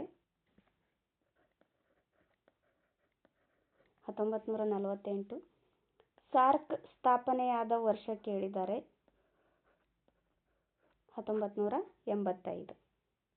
ಓಕೆ, ನೆಕ್ಸ್ಟ್ ನೋಡೋಣ. ಓಕೆ, ಇದಿಷ್ಟು ಇವತ್ತಿನ ಕ್ಲಾಸ್ ಆಗಿತ್ತು. ನೆಕ್ಸ್ಟ್ ಕ್ಲಾಸಲ್ಲಿ 7th ಕ್ಲಾಸಿಂದ ಭೂಗೋಳ ಸಬ್ಜೆಕ್ಟ್ನ ಸ್ಟಾರ್ಟ್ ಮಾಡೋಣ. ಓಕೆ, ಇದಿಷ್ಟು ಇವತ್ತಿನ ಕ್ಲಾಸ್ ಆಗಿತ್ತು. ಯಾರೆಲ್ಲ ಈ ಚಾನೆಲ್ನ ಸಬ್ಸ್ಕ್ರೈಬ್ ಮಾಡ್ಕೊಂಡಿಲ್ವೋ ದಯವಿಟ್ಟು ಸಬ್ಸ್ಕ್ರೈಬ್ ಮಾಡ್ಕೊಳ್ಳಿ. ಹಾಗೆ ಪ್ರೀವಿಯಸ್ ವಿಡಿಯೋಗಳನ್ನು ನೋಡಿ. ಈ ಕ್ಲಾಸ್ ಇಷ್ಟ ಆದರೆ ಒಂದು ಲೈಕ್ ಮಾಡಿ, ಕಮೆಂಟ್ ಮಾಡಿ ಮತ್ತು ನಿಮ್ಮ ಫ್ರೆಂಡ್ಸ್ಗಳ ಜೊತೆನೂ ಈ ವಿಡಿಯೋನ ಶೇರ್ ಮಾಡ್ಕೊಳ್ಳಿ. ಇಷ್ಟೊತ್ತು ಈ ಕ್ಲಾಸ್ ಕೇಳಿದ್ದಕ್ಕೆ ಥ್ಯಾಂಕ್ ಯು. ಸಿಗೋಣ ನೆಕ್ಸ್ಟ್ ಕ್ಲಾಸಲ್ಲಿ.